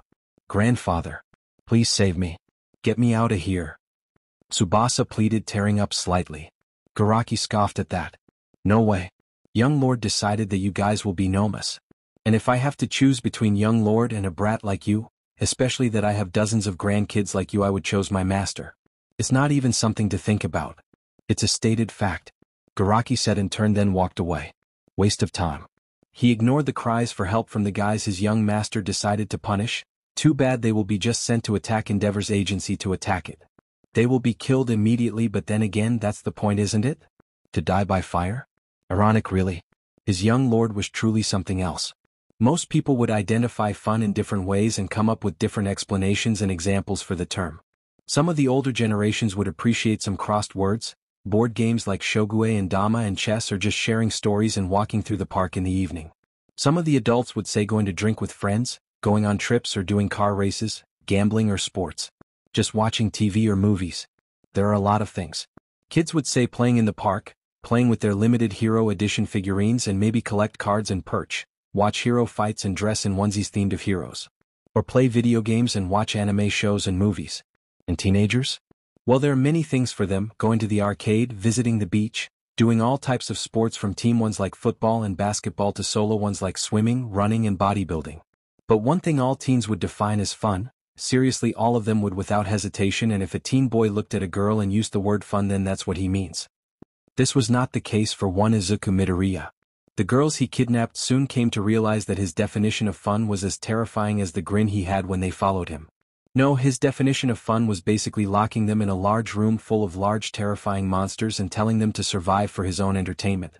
The monsters weren't that fast, but it was terrifying still, although he gave them a quirk to help with dodging so they shouldn't complain, or he might take them back for his own amusement and pettiness. He definitely would, and he made it clear he didn't care if they lived or died. In fact, he would prefer the latter as an option, much to their despair. Oh, and said boy was literally sitting on an actual throne and eating mother popcorn like he was watching a goddamn reality show of the sorts, and he was obviously enjoying it. It was like the old Rome and Hay were the sacrifices for the king's sadistic entertainment. They were the victims in here. The idiot victims, unfortunately. It was utterly horrible, and they could only scream in terror as they ran from the 6 monsters that were chasing after them relentlessly. They were basically large humanoid hunting dog with large fangs and razor-sharp claws. Why the hell would he posse such monstrosities is anyone's guess, but then again you change lot when you switch sides apparently. And it was getting harder and harder by the second to stay alive and not be eaten by the things, and they were starting to get tired from this. So what's the most logical thing to do in this situation? Beg your tormentor for mercy and cry out in plea. Please, sir. I can't take it anymore. Please stop it. The girl with water whip shouted desperately as she jumped to the side and fell flat on the ground. God, this is the worst. Deku, who was sitting on his throne like a king with his legs crossed and an amused expression on his face, just raised a brow in amusement. Come on, keep going. I gave the chance for survival, didn't I? I even gave you 6 girls a copy of Reflex Booster to keep up. You should have better endurance than this. Especially that as far as I remembered in class you swished to be heroes. Deku called out in a carefree manner as he tossed some popcorn into his mouth and tasted it. I like it more with butter. Deku mused to himself and chuckled. Please? It's been an hour now. Have mercy on us. We can't take it anymore. It's too much. The girl with flamethrower quirk yelled as she almost had her head bitten off by one of the Nomus. She fell backwards and rolled before jumping away and running for dear life. Please? Deku looked at them with boredom as they pleaded for mercy, then looked at his watch. He sighed, seeing that he had other matters to attend to, so the show's over with. Pity really, he was actually enjoying the dog and cat game in front of him, but then again, work is always more important than that. The villain emperor stood up from his throne and snapped his ears. The Nomus obediently stopped moving. The girls' arms. They gaped at him. He was kidding, right? Or was he seriously gonna enslave them? Deku just grinned widely as he looked at the girls' shocked faces. It was gonna be good. Well, you are going from today to be maids in the League's base of operations. Clean, cook and other mundane errands are now your job to deal with. And in exchange, sharp blade. The girls gulped in fear, then looked at each other for a bit before nodding their heads together in acceptance. At least they don't have exposed brains or something else. Well, I will now take back my quirks and we can then get going, Deku said cheerfully as he grabbed the girls one by one, reclaiming his properties, and then used his warping quirk to lead. How Bakugo is handling his quirklessness now. When Class 1A were taken to the medical bay of the school, they were still in a state of shock from all the revelations of the day. It was utterly traumatizing and they weren't sure how to handle it. As they were sent to the medical room for checkups, they kept thinking of what they experienced and of that white-haired boy, a boy their age who was, for a lack of better term, an absolute monster in their eyes. He was powerful, he was smart, he was brave, and most of all terrifying. He had very powerful followers and was there to kill the symbol of peace. The symbol of peace, who was nothing more than a sick poor man on his last feet. They wanted to just hate the guy, but he made multiple points across that they agreed with wholeheartedly. The discrimination and quirkiest attitude, the bullying, quirk prejudice. It needs to go. But how could they do that? If the government secretly is as corrupt as Karma said, then they will have to fight that war with Nezu and All Might and the U.A against them, but backstabbing other heroes, even if corrupt, doesn't seem right either. When Carla said he would be happy to do that for them, to be the villain, Karma was obviously a dangerous man or boy since he was their age. He didn't even seem concerned about the arrival of All Might. No, he even kept mocking the guy. Then he gloated over his broken form like it was a drama play of the sorts. He never seemed bothered or worried no matter what. When All Might showed up, he looked amused more than anything. When their teachers came, he looked satisfied. And when he killed Thunderbolt, he seemed fulfilled. Like he was done. After the death of Thunderbolt, everything was wrapped up by the League of Villains. They showered them with poison and paralyzed them, then they just left. It false surreal that villains attacked them, that villains outmatched them, and yet they are just dealing with the effects of a powerful paralysis poison. It in 3 SUX year OLDS. Those whom were defeated by SEDS, which is almost half the class, were just morally crushed, and rightfully so as well. Then came the bomb of the fact that All Might's niece was a villain. And one powerful enough to battle and defeat the symbol of peace in a fair one-on-one. And the worst of all is they didn't see Karma in action at all. All he did was just liquidizing Thunderbolt and shower the whole dome. Much to their shame, they didn't have any strong feelings to the man's death. He was an idiot and they weren't afraid of admitting it to anyone. The man had an entire sanitary in his closet and was an absolute monster, Jiru would testify, and definitely sickening that those people reached the ranks they did with such questionable ways. Right now the girls were in one room with 6 beds and all of them were awake. None of them knew how to start, so they just sat in uncomfortable silence looking at each other with identical blank expressions. So, want to talk about what happened earlier? How someone our hero by showering all of us with his BLD then just left after raining poison on us. Suyu asked bluntly. Momentum Mina spoke up next. It was obvious today's events were too much on her since her usually cheeriness wasn't present in the moment. Honestly, I think we got lucky with this attack. If he wanted us dead, we would have been, but it seems this attack has more to it than what you'd think. The Raven explained with a sigh. What do you mean? Toru asked curiously. Jiru decided to resume. Well, for starters, the only one to die in that Cluster F was that Tsunava Beach Thunderbolt. Unlike All Might, he was intercepted by Karma himself and no one else. And could he fight All Might? Jiru asked rhetorically. There was a pause and then they realized it. He didn't attack, defeated the pros, crushed the symbol of peace and killed the number 3 hero, then took 2 quirk before leaving the school in a mess. It was a humiliation. She grumbled. How do we know it was him being nice? He's a villain after all. Villains usually just hurt and kill because it's fun as far as I know. Dio said with her to her chin. Ochako, Momo and Kyoka had half a mind to strangle Tsuyu for comparing their Deku to some sociopath like Moonfish or Muscular, but decided against it. So Bakugo lost his quirk along with Aizawa-sensei, huh? Toru asked in what seemed like disappointed tone. Hagakure, you sound almost disappointed. Momo pointed out concerned. Hagakure sighed. What face am I making right now? In confusion. I said what face am I making right now? You don't know and no one can see my face. I can't see my face. I don't know what my skin color is. What my hair color is. What my eye color is. I barely am even noticed. When I heard he takes quirks, I hoped he would take mine. Make me visible but no. My quirk was too useless to be taken. The inter. Hey, it's okay. We see you. You are here, we are here. You're not alone. Mina soothed her, darling, my lord will fix you. He knows that best, they unintentionally thought in unison.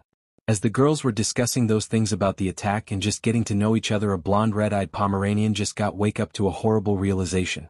Katsuki Bakugo felt humiliated. It was the truth. He lost to a Force field quirk along with telekinesis, or was it just some type of energy? Gah. Why the hell is he the missed F with the warping quirk who humiliated Bakugo, who made him punch his own PP then dropped through portals and up repeatedly until he died and burned him alive? Then just then. He will be satisfied enough to move to the masked F and the cloaked idiot. Which reminded him that he was out blinded by that idiot twice and they barely tried. It was like a mini-might. They were fast and hit hard. And those eyes. They were the same as cheeks. Were they relatives? Or does all girls just like glaring at him like he was the scum of the earth? But whatever it was, he will blow that beach to Kingdom Come and show her who he truly was. Well, that was the plan anyways. So, what are we gonna do now? That villain just broke into the school, gave all of us a royal beating, beat the shit out of both our teacher and All Might, then screwed over all the teachers before leaving? Kaminari asked around. Katsuki looked at the dunce like he was crazy. Did he just say that someone beat All Might? These guys must be on or something else. No one beats All Might, he was the best, the strongest, he never loses. These guys are just delusional. Everyone in the room besides Katsuki, who happens to be Kirishima, Shiro, Tokoyami and Todoroki, looked unsure at that. Well, one thing is obvious. All Might is on his last legs and Karma just will show it to the world, then use the chaos to take over everything. Todoroki sighed. Katsuki looked at them like they lost their mind. What the F are you extras talking about? At them in outrage. Everyone cringed at his reaction. Kirishima was the first to answer. Dude, you were knocked out by the time All Might showed up. He has a second form, where he basically is a 2-meter tall twig of a man that looks so skeleton-like. It's really sad he can only buff into his hero form for just 3 hours a day. It's also decreasing and soon. There will be no All Might left. Kirishima said sadly. Katsuki.exe stopped working for a second. Just a second before his face twisted in rage. What the F are you on about? I will blow Y dash. Katsuki stopped shouting mid-sentence as his face froze, confusing everyone else. Hey Bakugo, are you alright? Shiro asked carefully since he seems to already notice. Why's my quirk not working? Katsuki asked carefully as he stared at his hands like they weren't his face fearful. They cringed again. This is not going to be fun to say to the blonde. The villain's leader, Karma. His quirk lets him take and give quirks from what the teachers explained. Before leaving, he took your and Aizawa-sensei's quirks for himself. Tokoyami explained slowly and carefully. Take quirks? What type of bullshit is that? There is no such thing. It must be. Katsuki stared at his hands fearfully. Todoroki, being the social stunted and complete, Aizawa-sensei too is on the same boat. I apologize for your loss, Todoroki said casually. Everyone else looked at him like he was a statue with a mouth. He didn't show sympathy or compassion. He just said some explanation with a formal apology. Katsuki blinked for a bit. He stared at them for a bit. He looked at his hands for a bit before his face broke into a furious expression as he shouted like a mad animal. Re-aiga. Katsuki roared loudly and Shiro, bless his heart, jumped from place and wrapped him in tape before taping his mouth to shut him up. The Mad X-Bomber kept struggling in his place as the guys kept trying. Kirishima said, holding the Mad X-Bomber in place. Said X-Bomber kept struggling in place like a person on a seizure or something. Shiro restrained the blonde and tied him up to his hospital bed, but the blonde kept struggling. Katsuki Bakugo refused to believe it. He would rather blow his own head off than admit that he lost his power. That he lost his gift. That he was Quirkle. It's not the end of the world if you are quirkless. I mean, if karma could beat so many heroes as the quirkless green rabbit, then you can be a quirkless hero, Todoroki said with a shrug. Shiro removed the tape from Bakugo's mouth just to let him breathe better. The blonde's face was blank, his eyes were dull and empty. His mouth forming a thin line as he looked ahead subconsciously. Then something happened, something that startled them all. He was crying, tears were leaking from his eyes like streams as he started to sob. I no longer am a hero? He said broken. Kirishima, being he nice one, patted him on the head. Amen. It's gonna be fine. You can still try your hardest. And if it doesn't work out for you, you can always aim for something else. Kirishima encouraged with a smile. Being quirkless isn't being diseased, you prick. My mom is quirkless and she's a lawyer, a good damn lawyer. Better than any idiots with quirks. So stop being a baby and whining how Bryn quirkless is the worst. Kaminari snapped. Katsuki just kept wailing at the loss of his precious quirk. He was done for. It's all over. Deku chuckled as he was celebrating with his league. Said League are still baffled by the new maids, but now that they don't have to do dishes and other things they wouldn't complain though. They watched the edited and fixed footage of the USJ attack that they uploaded online and televised on national TV. It was night time and he would bet that by dawn things will turn into a cluster F. Redestro will try must be given, he is a leader and from the caliber Deku respected. He valued his followers and was for someone with super strength very cunning. The guy was arrogant and an idiot through and through, but he had strength to back up his shit of an ideology. He might be stronger than Melissa even. When he first did his coup he actually fought All Might fist to fist, and the only reason he lost is because he overestimated himself and went for a finishing blow too quickly. If he fought careful he might have won that fight, but Deku was thankful he didn't. He really didn't want to take Japan from Rukia Yatsubashi of all people. He would rather die than be mentioned along the idiot in history books. Thank you so much. He would make sure the guy and Destro were forgotten. Mightless will for sure warp her forces to attack U.A and the HPSC and the LED with her military weapons and artery. Since it's forces of the quirkless, it's basically made of trained soldiers through anything and grows to the size of a car and could be used as a warp quirk. She was an extremely dangerous opponent. Guys, she got Endeavor to burn Ed's shot and kept cutting Best Jeanist fibers and easily redirected Endeavor's attacks on said Jeanist just to drop a water tank on the flaming moron. The only reason she lost that encounter is because reflex booster and sensor would be extremely important against her. Good thing he got Erasure now, because it will be an arrogant bitch who thought she was always on the right, but she had power to back up her claims. Just like Mightless and Redestro, she was also a SSS-ranked villain. Her quirk, Susanoo, lets her create a large winged humanoid samurai around herself whose armor was almost unbreakable. That bitch got into a fight with Redestro and almost had to worry about, but Maria still gave them both nice scars as a souvenir. He will have to be careful around her when they in disc, and he would love to have three of those in his arsenal, but if he couldn't then he wouldn't hesitate to strike them down.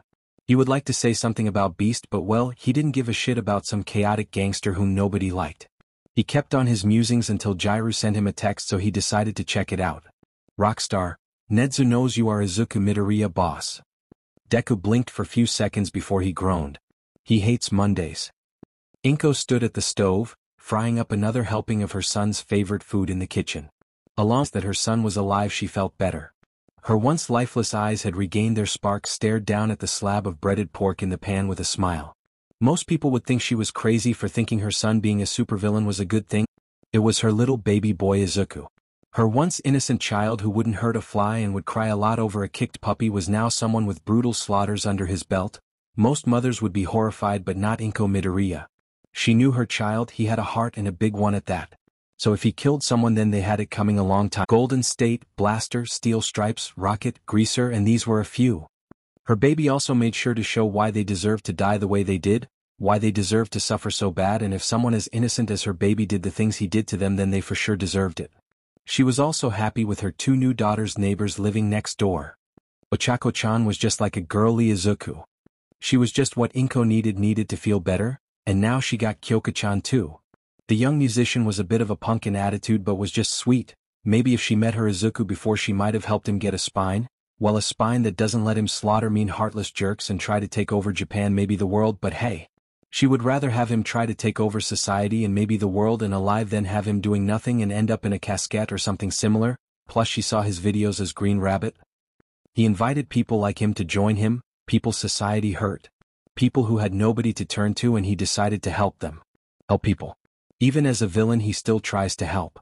She might have messed up once but not again. She will, once she sees him again, support everything he does because apparently he didn't hurt anyone innocent even once. She did some research on heroes in her free time and get lost Endeavor and Thunderbolt so she could chalk him up to an Avenger or a Punisher of the sorts. Nothing too bad. She could live with that. She will wholeheartedly support him from now, well, maybe slap him first for leaving her without any updates, but she will support him after that. It was her sacred duty as his mother, and God knows how she royally messed up first time around. If she failed him at being a hero as a goal, then she will support him as a villain. He was also doing a good job too. Het baby boy was so infamous and strong, and she was just super proud. He was as fearsome as those 4 meanies called the Elite Four. It was amazing, and he was so young and an upstart too. The League of Villains might be only rumors since they haven't done anything known for yet, well, except the news about her baby wiped out an entire Yakuza clan and fought 3 top heroes. She almost had a heart attack from the news, but apparently, her baby made the heroes run with. Of course, the government called him a kidnapper, but they also called him out and humiliated him in national TV, so they had a lot coming to them.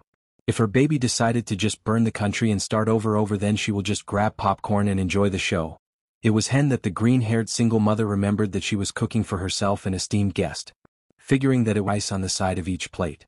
She picked up the 2 plates and made her way out of the kitchen and into living room and right into the sofa to eat with her esteemed guest. Mitsuki Bakugo was sitting in the sofa with a blanket on her lap and watching TV, waiting for her best friend and sister that she screwed up with thanks to her little demon, and she has no idea why. The woman's much as possible to check up on her bestie. You don't have the right to be her friend and see how she was doing and just try to cheer her up after your damn brat fantastically messed up and just be with her. You should just leave her the hell alone in case she needed anything. Mitsuki saw her bestie coming and putting the food on the table before sitting beside her with a cheerful smile. Food's ready, Mitsuki-chan. You should eat well for Masaki-chan to be healthy. Inko said, patting the blonde woman's belly. Mitsuki just chuckled. With you inviting me over 3 times a week and stuffing me with you 5-star cooking, she might be too heavy for me to lift her. Mitsuki joked as she grabbed her plate. Inko just giggled. Oh, come on. I doubt that she would be that heavy, and hey, one day we will be picking up grandbaby, so we should stay in shape. Inko said cheerfully as she grabbed her own plate. The 2 ate in silence this time? Mitsuki asked carefully and quietly. She wanted to hit her head on a wall when Inko, but she discovered after a long talk that he was brainwashed by his school. Ugh, she should have just sent him to Somei Private Academy, god damn it. They wouldn't have tolerated her son's bullshit and set him straight. Inko just shrugged in response. No idea, Mitsuki-chan, let's watch the news and see.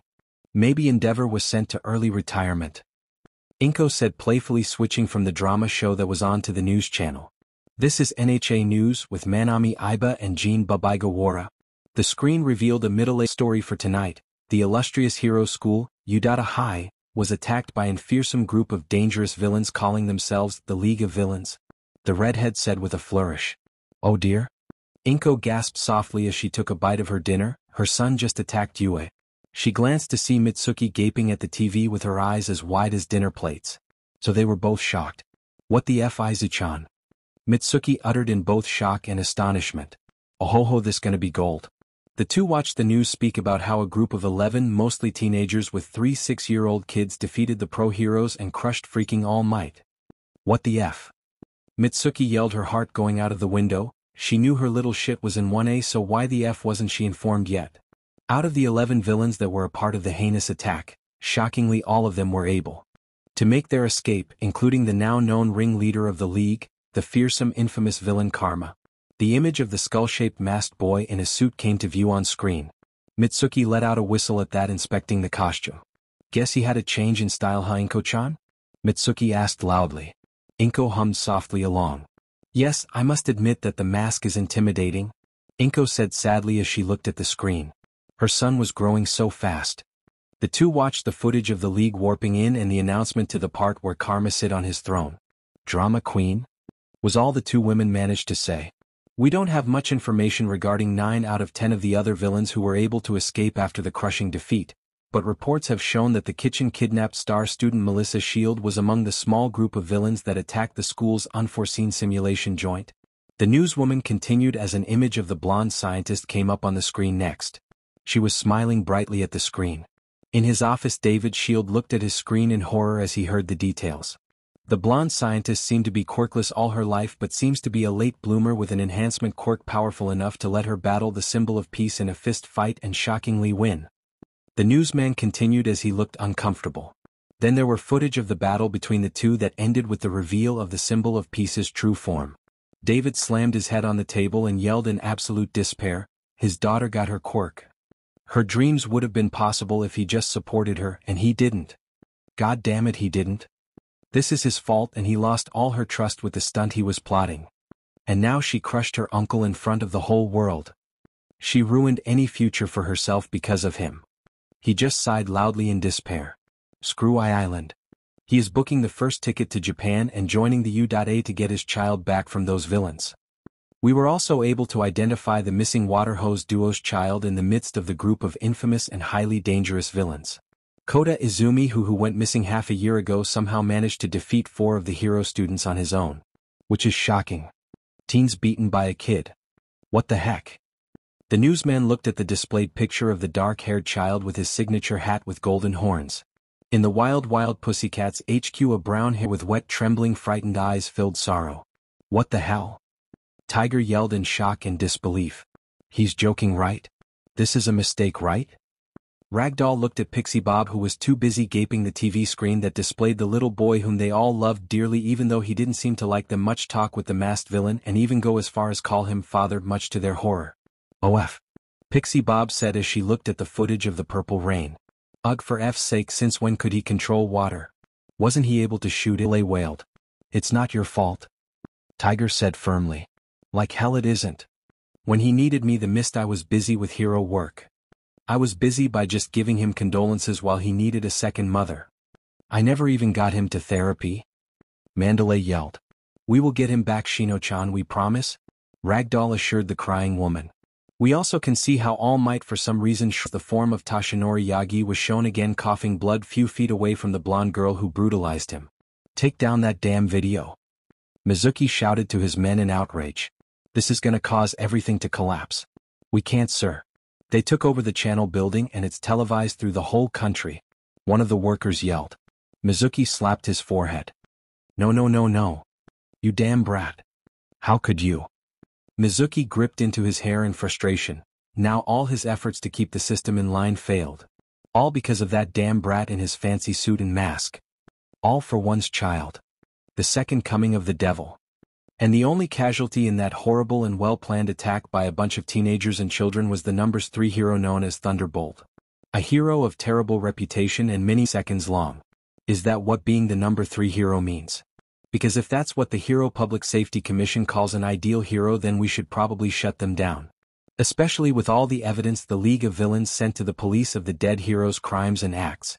The newsman said with scoff as the footage of Karma showering the USJ with Thunderbolt was displayed. In the president's office, Hawks winced in sympathy and pity for Thunderbolt. Then this place would be dust by now. I am going to wipe that boy and his team off the face of the earth and make an example out. He will have to be he one doing it now. F this witch. Deku warped into the League's base with his new possessions and everyone perked up as he came into view. Hey there, boss, it's time for the show. F that, it's not worth watching. Twice greeted cheerfully. Hey man, come on, our big show is starting now. Spinner urged. Come on, player one. The credits are about to display and I want to see our status. Tamura grinned widely. Everyone greeted cheerfully until they noticed something or someone. Actually, someone's behind their boss. Boss? Why are there girls dressed as maids behind you? Mustard asked slowly. Deku shrugged. Because they are. We need someone to do the work for us, and it was either that or turn to Nomus. He said as he took a seat in one of the couches facing the TV screen. Everyone stared blankly at Deku before he answered simply. Old classmates. The rest are Nomus. Everyone cringed at that. Yeah, they knew their boss was a one grudging devil, but damn. Poor bastards that will turn to those freaky things of horror. And what will you do with them? Dabi asked as he looked at the girls going to the kitchen to make themselves useful. Sent them into a suicidal attack on Endeavor's agency? Deku shrugged and everyone gaped. Wow, that day they swore to not make into his shitty list because it wasn't worth it. With that, everyone sit to watch the news. As it started, everyone grinned and started celebrating their success. Cheers to the defeat of U.A. Tamura declared proudly as he raised his mug of beer in the air. Cheers? Everyone cheered loudly with their own raised mugs of beer. except the pouting kids who got milkshakes instead. Deku chuckled as he was celebrating with his league. Today was a crushing success. Everything went accordingly. They watched the edited and fixed footage of the USJ attack that they uploaded online and televised on national TV. Those from the league that didn't go to the USJ stormed into the building and took it over for the great reveal, and it was to say the least chaotic. Jin-kun and Minami-san did an amazing job as news reporters. Anyone from entering the building while the many clones did the job. And the cherry on top was the footage from the USJ. It is glorious, honestly. It was night time, and he would bet that by dawn things will turn into a cluster F in the country. HPSC are basically humiliated by Thunderbolt's 3-second demise. LED will be dealing with their PR disaster of an attack and the outraged parents along with their new quirkless student and teacher. Oh, whether Bakugo was expelled or kept, it didn't matter. Deku broke him, Deku crushed him and stripped an amused expression. Tomorrow everything will start. Redestro will try to flip the table on the heroes now that he knows All Might is on his last feet. He might be someone Deku hated, but respect must be given. He is a leader and from the caliber Deku respected. He valued his followers and was for someone with super strength very cunning. The guy was too arrogant and an idiot through and through, but he had the necessary strength to back up his shit of an ideology. He might be stronger than Melissa even. When he first did his coup, he actually fought All Might fist to fist, and the only reason he lost is because he overestimated himself and went for a finishing blow too quickly. If he fought carefully he might have won that fight, but Deku was eternally thankful he didn't. He really didn't want to take Japan from Rukia Yotsubashi so much. He would make sure the guy and Destro were forgotten. F them both to hell and back. Mightless will for sure warp her forces to attack U.A and the HPSC and the LED, that he knew with her military weapons and artery she had a good chance of succeeding. Since the QLF's forces is made of the quirkless, it's basically consisting of well-trained soldiers with very good weapons. Highest caliber weapons. Tanks, battle jets, choppers, you name it. That beach got it all, and even Sensei doesn't know where the hell does she get the weapons or funding. And with her laser disc quirk that produces discs that cuts through anything and grows to the size of a car and could be used when he was in the operation, and apparently she almost slaughtered those guys. She got Endeavor to burn Edge shot and kept cutting Best Jeanist fibers and easily redirected Endeavor's attacks on said Jeanist just to drop a water tank on the flaming moron Deku, and when she took over Nabu Island she killed all people there. That was unexcusable to Deku, and she will pay for her crimes, that he swears. The only reason that Beach lost her encounter with top heroes is because Eraserhead, the badass, showed up in the nick of time and fought her hand to hand. She immediately retreated with her tail between her legs when Mrs. Joke and Sir Night Eye joined the fight along. It was amazing actually. Redestro too. Maria was also someone with large forces of non-mutants in her army. The woman might be a cultist through and through with extreme prejudicing unfairly and an arrogant Beach who thought she was always on the right, but she had power to back up her claims. Just like Mightless and Redestro, she was also a SSS-ranked villain. Her quirk, Susanoo, lets her create a large winged humanoid samurai around herself whose armor was almost unbreakable. A Class 5 emitter-type quirk like that was just amazing honestly. That Beach got into a fight with Redestro and almost actually killed him. If that idiot Gueten didn't save the Black Pinocchio in the last second, he would have one less idiot to worry about, pity. But Maria still made sure she gave them both nice scars as a souvenir of the battle. It was just a thing if beauty just like stress and laser disc, and he would love to have 3 of those in his arsenal, but if he couldn't then he wouldn't hesitate to strike them down. He would like to say something about Beast, but well, he didn't give a shit about some chaotic gangster whom nobody liked. He kept on his musings until Jiru sent him a text, so he decided to check it out. Rockstar, Nedzu knows you are Izuku Midoriya boss. Anxious face with sweat. Then this. How the hell did the Rat King find out anyways? He hid his identity well. There is no way they would have figured it out this quickly. He was sure his acting as All for One son was perfect. He got it all down. The theatrical attitude. The costume. The helmet. The throne. So how the hell did they figure it out? No, there's something he didn't account for. Maybe it was his messy hair and freckles? He should have hid them and combed his hair. Ugh, now they might try to go after his mom. And if the government found out about this they would target her for sure. Ugh. He hates Mondays. He should have attacked on a Tuesday. Tuesdays are the best. Or Wednesday. Or maybe a Friday. But he chose a Monday. Everyone noticed what was wrong as Boss grabbed his phone, so they followed his example. And they entered the untraceable group chat Melissa designed. Rockstar, Nedzu knows you are Izuku Midoriya boss. You got a spy, and he knows about your mother too. Papagiri, what? Game Master, how? Mad scientist, that's not good. Vampire queen, oh shit. The boss, I don't like losing my cool ladies so. How the hell did he figure it out? You got a spy. Apparently the detective friend of All Might was assigned to your case, the disappearance of Izuku Midoriya, and got his suspicions since you started off quirkless and using the weaknesses of heroes. You saw your notebooks. The boss, god damn it, I've forgotten about Neo Mesa. The guy is good at his job and helped Night Eye dismantle Sensei's The boss, what? You got a spy. Yes my lord, Nedza caught on it after some time passed, he is too smart really. Game Master, well this a shocking plot twist, what the hell is that rat's deal? How many intelligence points does he have? Burn Beach, F, what does that rat smoke? World's A stage, this is a reveal that wasn't wanted, our esteemed leader's true identity and our true goal as well, how exciting. Gecko man, I don't think boss is in the mood man. F school, yeah he looks kinda pissed. Me. Deco. Please. Burn Beach, yeah I respect that. Boss Izuku. The boss, you really wanna play this game too ya? Burn Beach, how the FDO you know that name? The boss, I know everything about you guys. Everything. F school, ouch that's ominous. The boss, I hate that name. Bad memories and bad experiences. The boss, moving on, how do you know that? Rockstar, I was eavesdropping on their conversation. All Might and some old man almost shit themselves thinking you the Quirk Thief's kid. Burn Beach, sounds hilarious. F school, wish I could hear that myself. Gecko man, yeah. Deadpool, so now they know about the boss, what now?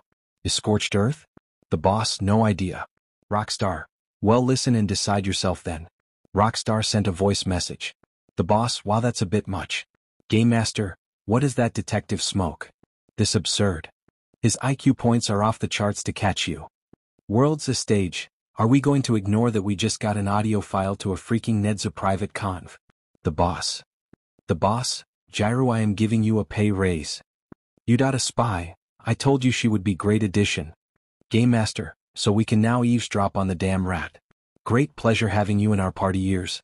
Rockstar, pleasure's all mine. You, Gecko man, Stan. The boss, well keep doing what you're doing and how is it going with you guys?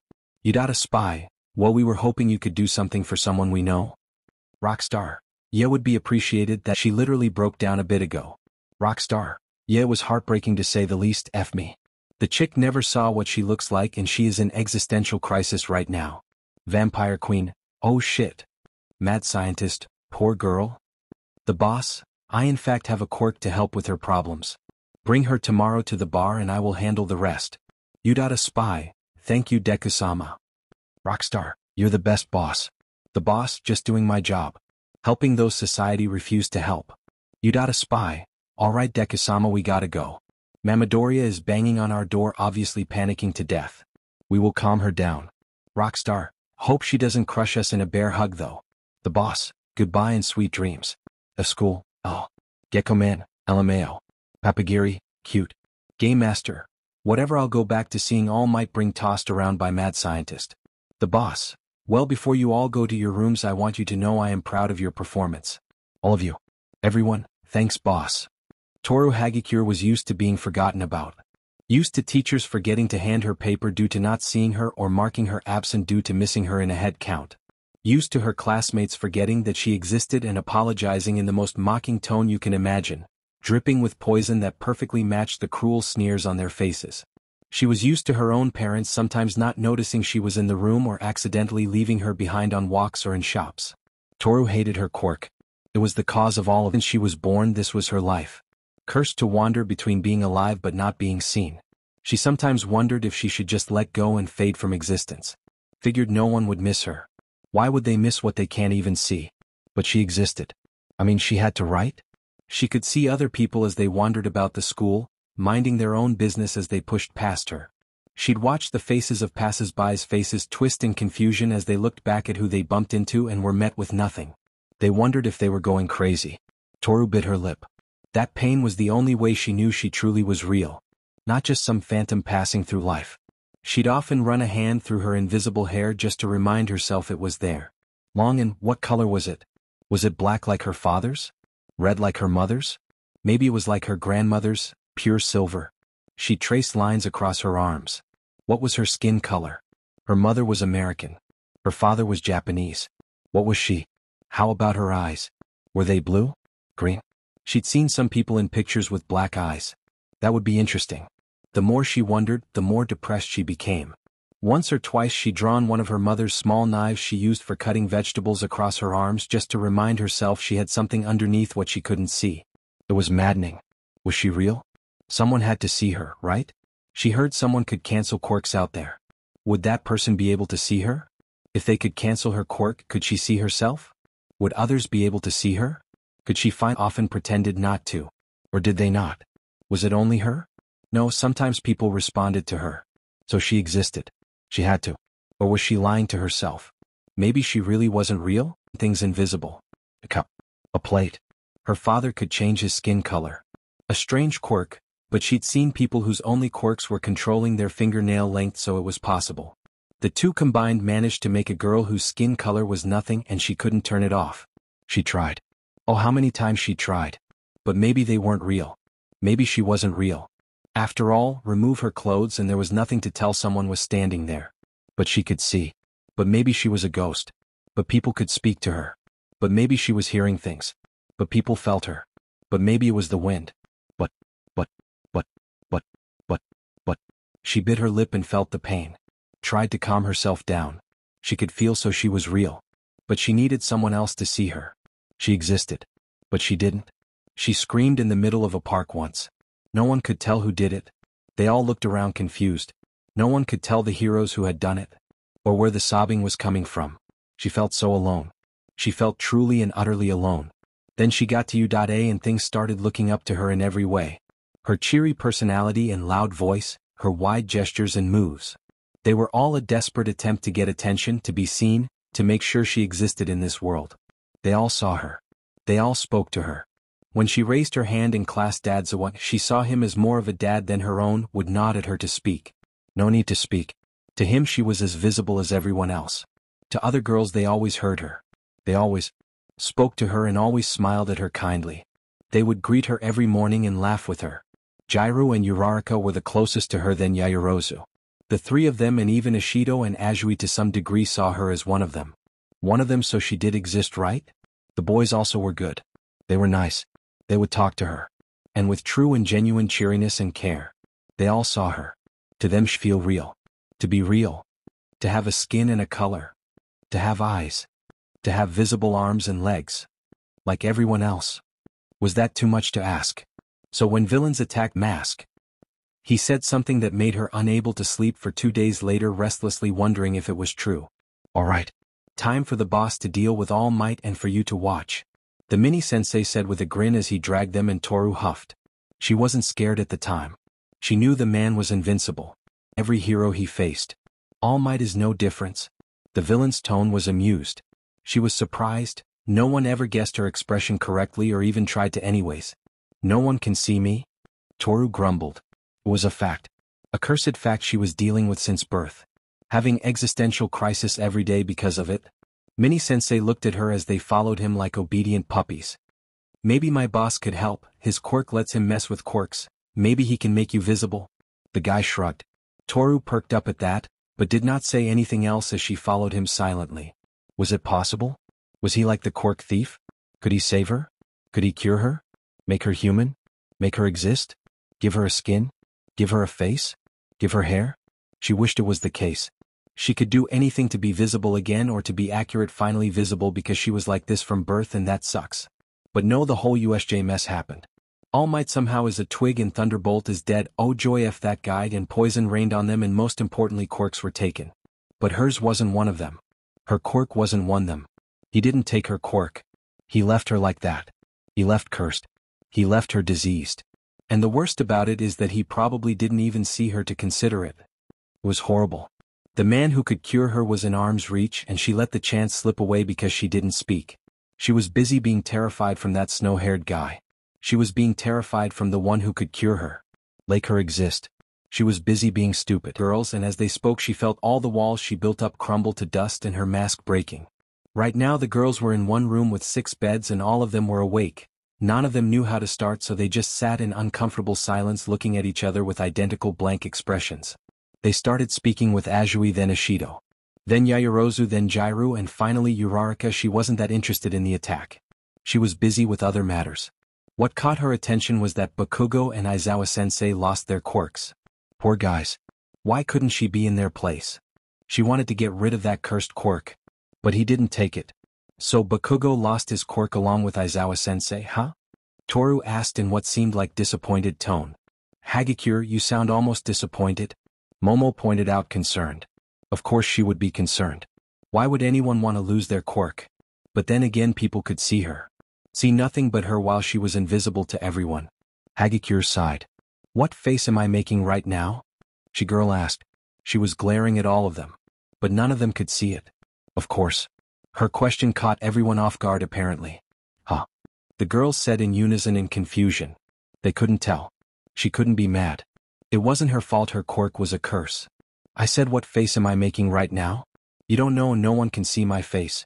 I can't see my face. I don't know what my skin color is. What my hair color is. What my eye color is. I barely am even noticed. When I heard he takes quirks, I hoped he would take mine. Make me visible, but no. My quirk was too useless to be taken. Toru felt herself start crying. The dam broke. She couldn't take it anymore.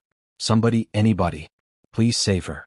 I just want you to be seen, noticed, liked and complimented like all other girls. Is that too much to ask? She sobbed quietly. Ishido, who was the closest to her, got up and hugged her. Felt nice. She appreciates it. A lot actually. Hey, it's okay. We see you. You are here, we are here. You're not alone. Ishido soothed her. Kaoru ended up dragging her to where they lived. Wait, were they living partners? That explained how they were such besties. As they entered, the house seemed nice. They pulled her in and the three of them changed into pajamas before they were in the living. They looked anxious all time of the typing for some reason. But Hei seemed to relax by the end and even blushed deeply. As they put their phones away, they looked at her. That surprised her. They didn't forget she was here. Was good. Great even. The two girls looked at each other before they helped her up, and they went to check the door, revealing a very beautiful green-haired woman who looked on the verge of a panic attack. As they opened the door, the woman fussed over them. Once she noticed her, which shockingly was almost immediately, she fussed over her in worry too. Ms. Inko was officially the mom she always wanted. She for sure much better than her own mom. After a good half an hour of calming down the poor woman who treated them like they were her daughters and a very nice meal, they escorted the woman to her own home. She was nice. Maybe she should visit more often. It would surely be great to have someone that caring, showering you with attention. It was then that the serious talk seemed to start as Uraraka and Jairu sit down, and so did she. The three of them sit on the ground cross-legged, and they both were looking at her with smiles. So, Hagakure-chan, what if we told you we could help you be visible? Uraraka asked, staring at her with a smile. Toru's heart skipped a beat at that. But she decided to not believe it straight away. Well, I would say please, I would do anything. At a glance before giving her a sheepish look and chuckle lightly. Toru felt herself gaping and her brow twitching uncontrollably. You work for the quirk thief. Does that mean you have something to do with the dam attack? Toru wanted to strangle those two, but the promise for a cure stopped her. Maybe? Uraraka said hesitantly with a wobbly smile. Absolutely. Jairu said with a shrug. Toru groaned. Well, here's her chance. At least she can get something out of this, but she might have to join them. It's not as evil as everyone else says. They were still here after all, so that's saying something. Toru sighed and glared at them. I am already cursed, what's a deal with the devil gonna do to me? She asked rhetorically with a shrug. They both said in unison. Fix her. Can he really do that? So where and when exactly? Toru asked, suspicious but hopeful. Maybe her salvation was truly close. Maybe he was truly a person who helps those called rejects. Both girls grinned at her and shooed her to bed. Tomorrow will be a big day, they said. The location was that of some poorly rated bar in Yokohama. From her home, it would take about an hour to get there by train, and from where these two live maybe a bit more. But at this point she'd take as much time as she could. So the next day she dressed up in clothes that she was given by Jairu, a dark hoodie, long trousers and brown boots. She said that she was with a friend to her parents after texting them from school, and they accepted, and she did the same of her heart without pretending. Those two made her feel better and like she was normal. They were the sisters she always wanted, then so be it. They reached the bar just before midday. The part of town they were in was shady to say the least. Some guys were looking at them creepily, but a snarl from Jairu was enough to make them back off and even gulp. Jairu was badass. That day she decided it was another fact in her life. She stepped foot inside the old-looking bar. The place was empty, though she imagined that many places like this would be on a Sunday morning. She nervously stood in the entryway, nibbling her lip not knowing what to say. When the bartender, a man, can I help you? The bartender asked her politely, more like gently than politely. Uraraka and Jining for Toru to come sit with them. Toru hesitantly did as told and sit between the two girls, which made her feel more comfortable. The bartender grabbed 3 glasses and looked at them with what Toru could almost swear was a fatherly smile. What do you want then? He asked more gently than her dad ever did. Not that he was hard, but still. Toru blinked. You to drink or in general, sir? Toru asked, a bit confused. That earned a chuckle from everyone. Well, I already know what you want since Uraraka-san and Jiru-san called the young master in advance. So have a drink before the meeting. It would be refreshing. Kurogiri explained and Toru nodded. Some iced tea if you don't mind? Toru asked. Same here. Uraraka smiled brightly at the bartender. Works for me. Jiru shrugged her shoulders casually. Kurogiri nodded his head. Of course, young ladies. Iced tea it is. Kurogiri said as he handed them 3 glasses of iced tea. Toru drank her tea before they went to seriousness. Jiru looked at her seriously, said sternly. Toru nodded. Yes. Just get rid of this thing? She said in excitement. Well, brace yourself. Uraraka smiled brightly and the 3 of them were enveloped in dark mist filled with purple liquid. And inside were animals of different species. It was scary, but she kept walking with her 2 friends until they reached it. A few stairs and top was Karma. In his suit but lacking his helmet displaying his features clearly. His snow-white hair was easy to spot in the poorly lit room and his red eyes shining brightly. He was sitting on his throne and leaning on his left hand. He saw them and smiled. Welcome to my evil lair. Udata students. He announced in a dark voice. It was absolutely terrifying to say the least. So like any normal person when they feel mortal danger looking at them. She jumped bounds and chuckling. In the corner of her eye she saw a man, a short one with a big mustache and large goggles next to one of the tanks taking notes on a clipboard, and was chuckling to himself with amusement. Back to her current situation, she noticed that the evil presence disappeared as Karma was looking at her amused with her 2 friends groaning in exasperation. Seriously, Deku-sama? That's how you welcome someone already terrified of you? Uraraka asked with a deadpan expression and a pout. Seriously, boss. As much as I respect you, you are a drama queen. Jiru slapped her forehead with a loud sigh. Karma just chuckled at that and then looked at Toru. Her back straightened on instinct from that simple motion. Hagakure-san. Please step up. You too, Jiru-san. So we can start your quirk evolvements? Karma Well, time got the last guest to arrive. Karma declared, confusing everyone as he snapped his fingers.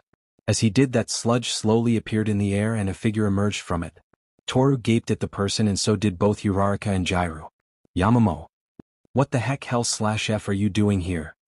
To tell your other spies about me, huh? You are a bit mean, Deku-sama. Yaoyorozu said cheekily. Deku just shrugged at that. It would spoil the grand reveal.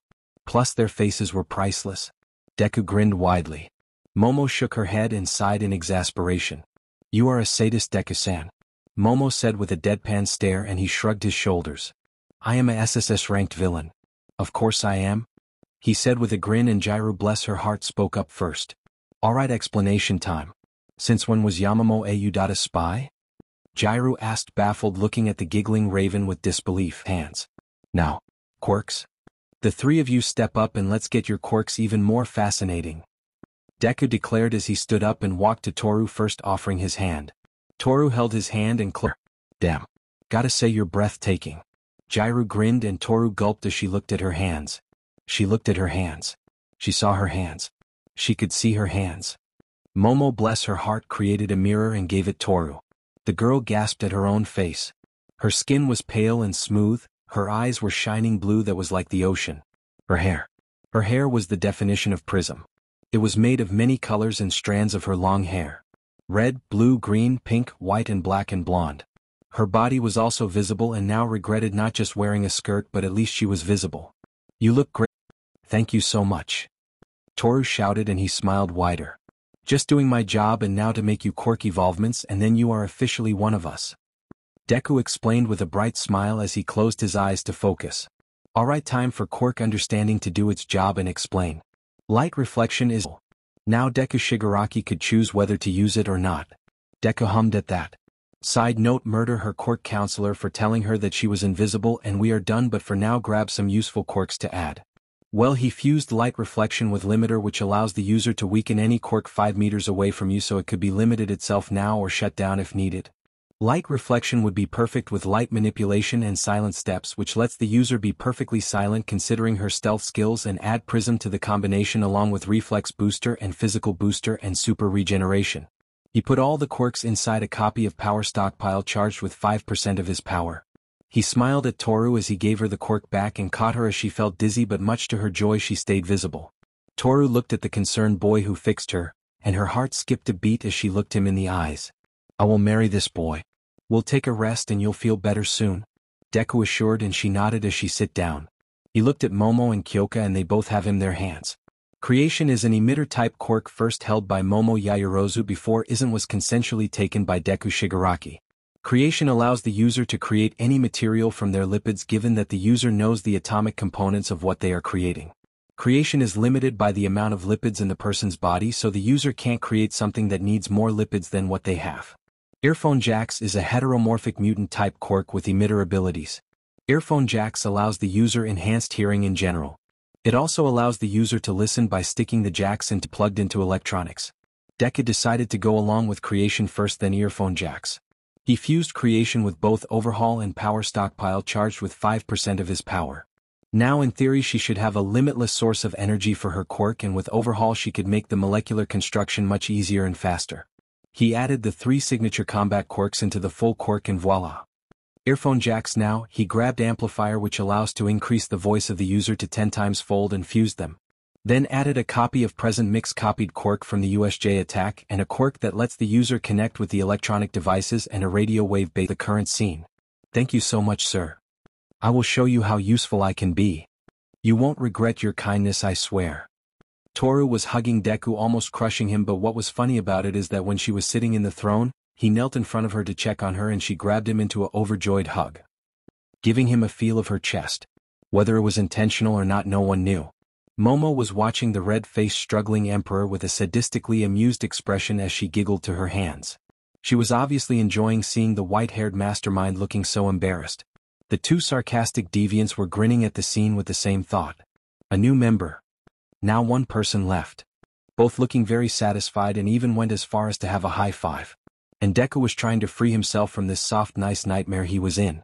And the worst thing about this is he couldn't be mad since she was hugging him from happiness. Note to self: never get into lower position than a girl or you'll be shoved into their soft chest. Anyways. After that, the 3 girls were preparing to be warped into the league base so Toru could meet anyone, but something caught their attention. "Hey guys. What are you doing?" Jairu asked, looking at Momo producing a table, a chair for herself, and a freaking chessboard and pieces along. Deku just smirked at that. "But you have yet to beat me, Momo-san," Deku said teasingly, causing her to face fault. "I will beat you, just you wait," the Raven declared with fire in her eyes. Deku just shrugged at the declaration. "We will see," he said playfully. Ochako decided to speak. "Hey Deku-sama. You mind sending her to the base so we could have a girl chat? It's important," the brunette said, and Deku looked at Momo, who nodded and shrugged. "Okay," Deku said with a shrug, and then the girls were warped away except for Momo, who glared at the chessboard in absolute focus. Wait, we get paid?" Rockstar. "Well, listen and decide yourself then." Rockstar sent a voice message. The boss: "Wow, that's a bit much." Game Master: "What is that detective smoke? This absurd. His IQ points freaking Ned's a private conv." The boss: "The boss? Jairu, I am giving you a pay raise." Spy: "Wait, we get paid?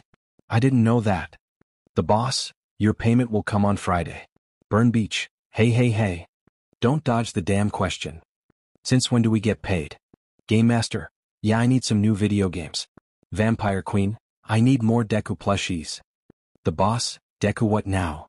Vampire Queen: "Never mind that. You got a spy." Oh. Vampire Queen: "You have one each, you traitors. You got a spy." Mad Scientist. Rockstar. The boss: "Tamura, help me." Game Master: "Helen, oh, this hilarious." Burn Beach: "Agreed, Handyman Elmville." The boss: "I hope you found it as intriguing and thought-provoking as we did." A big shout out to Dekuverse for crafting such a is in the description below. If you like this video, please give it a thumbs up, share it with your friends, and don't forget to subscribe to What If Deku 2.0 for more fascinating explorations into the world of fanfiction and fantasy. Your support helps us create more content like this, and we're always excited to hear your thoughts and suggestions in the comments section. See you guys in the next video.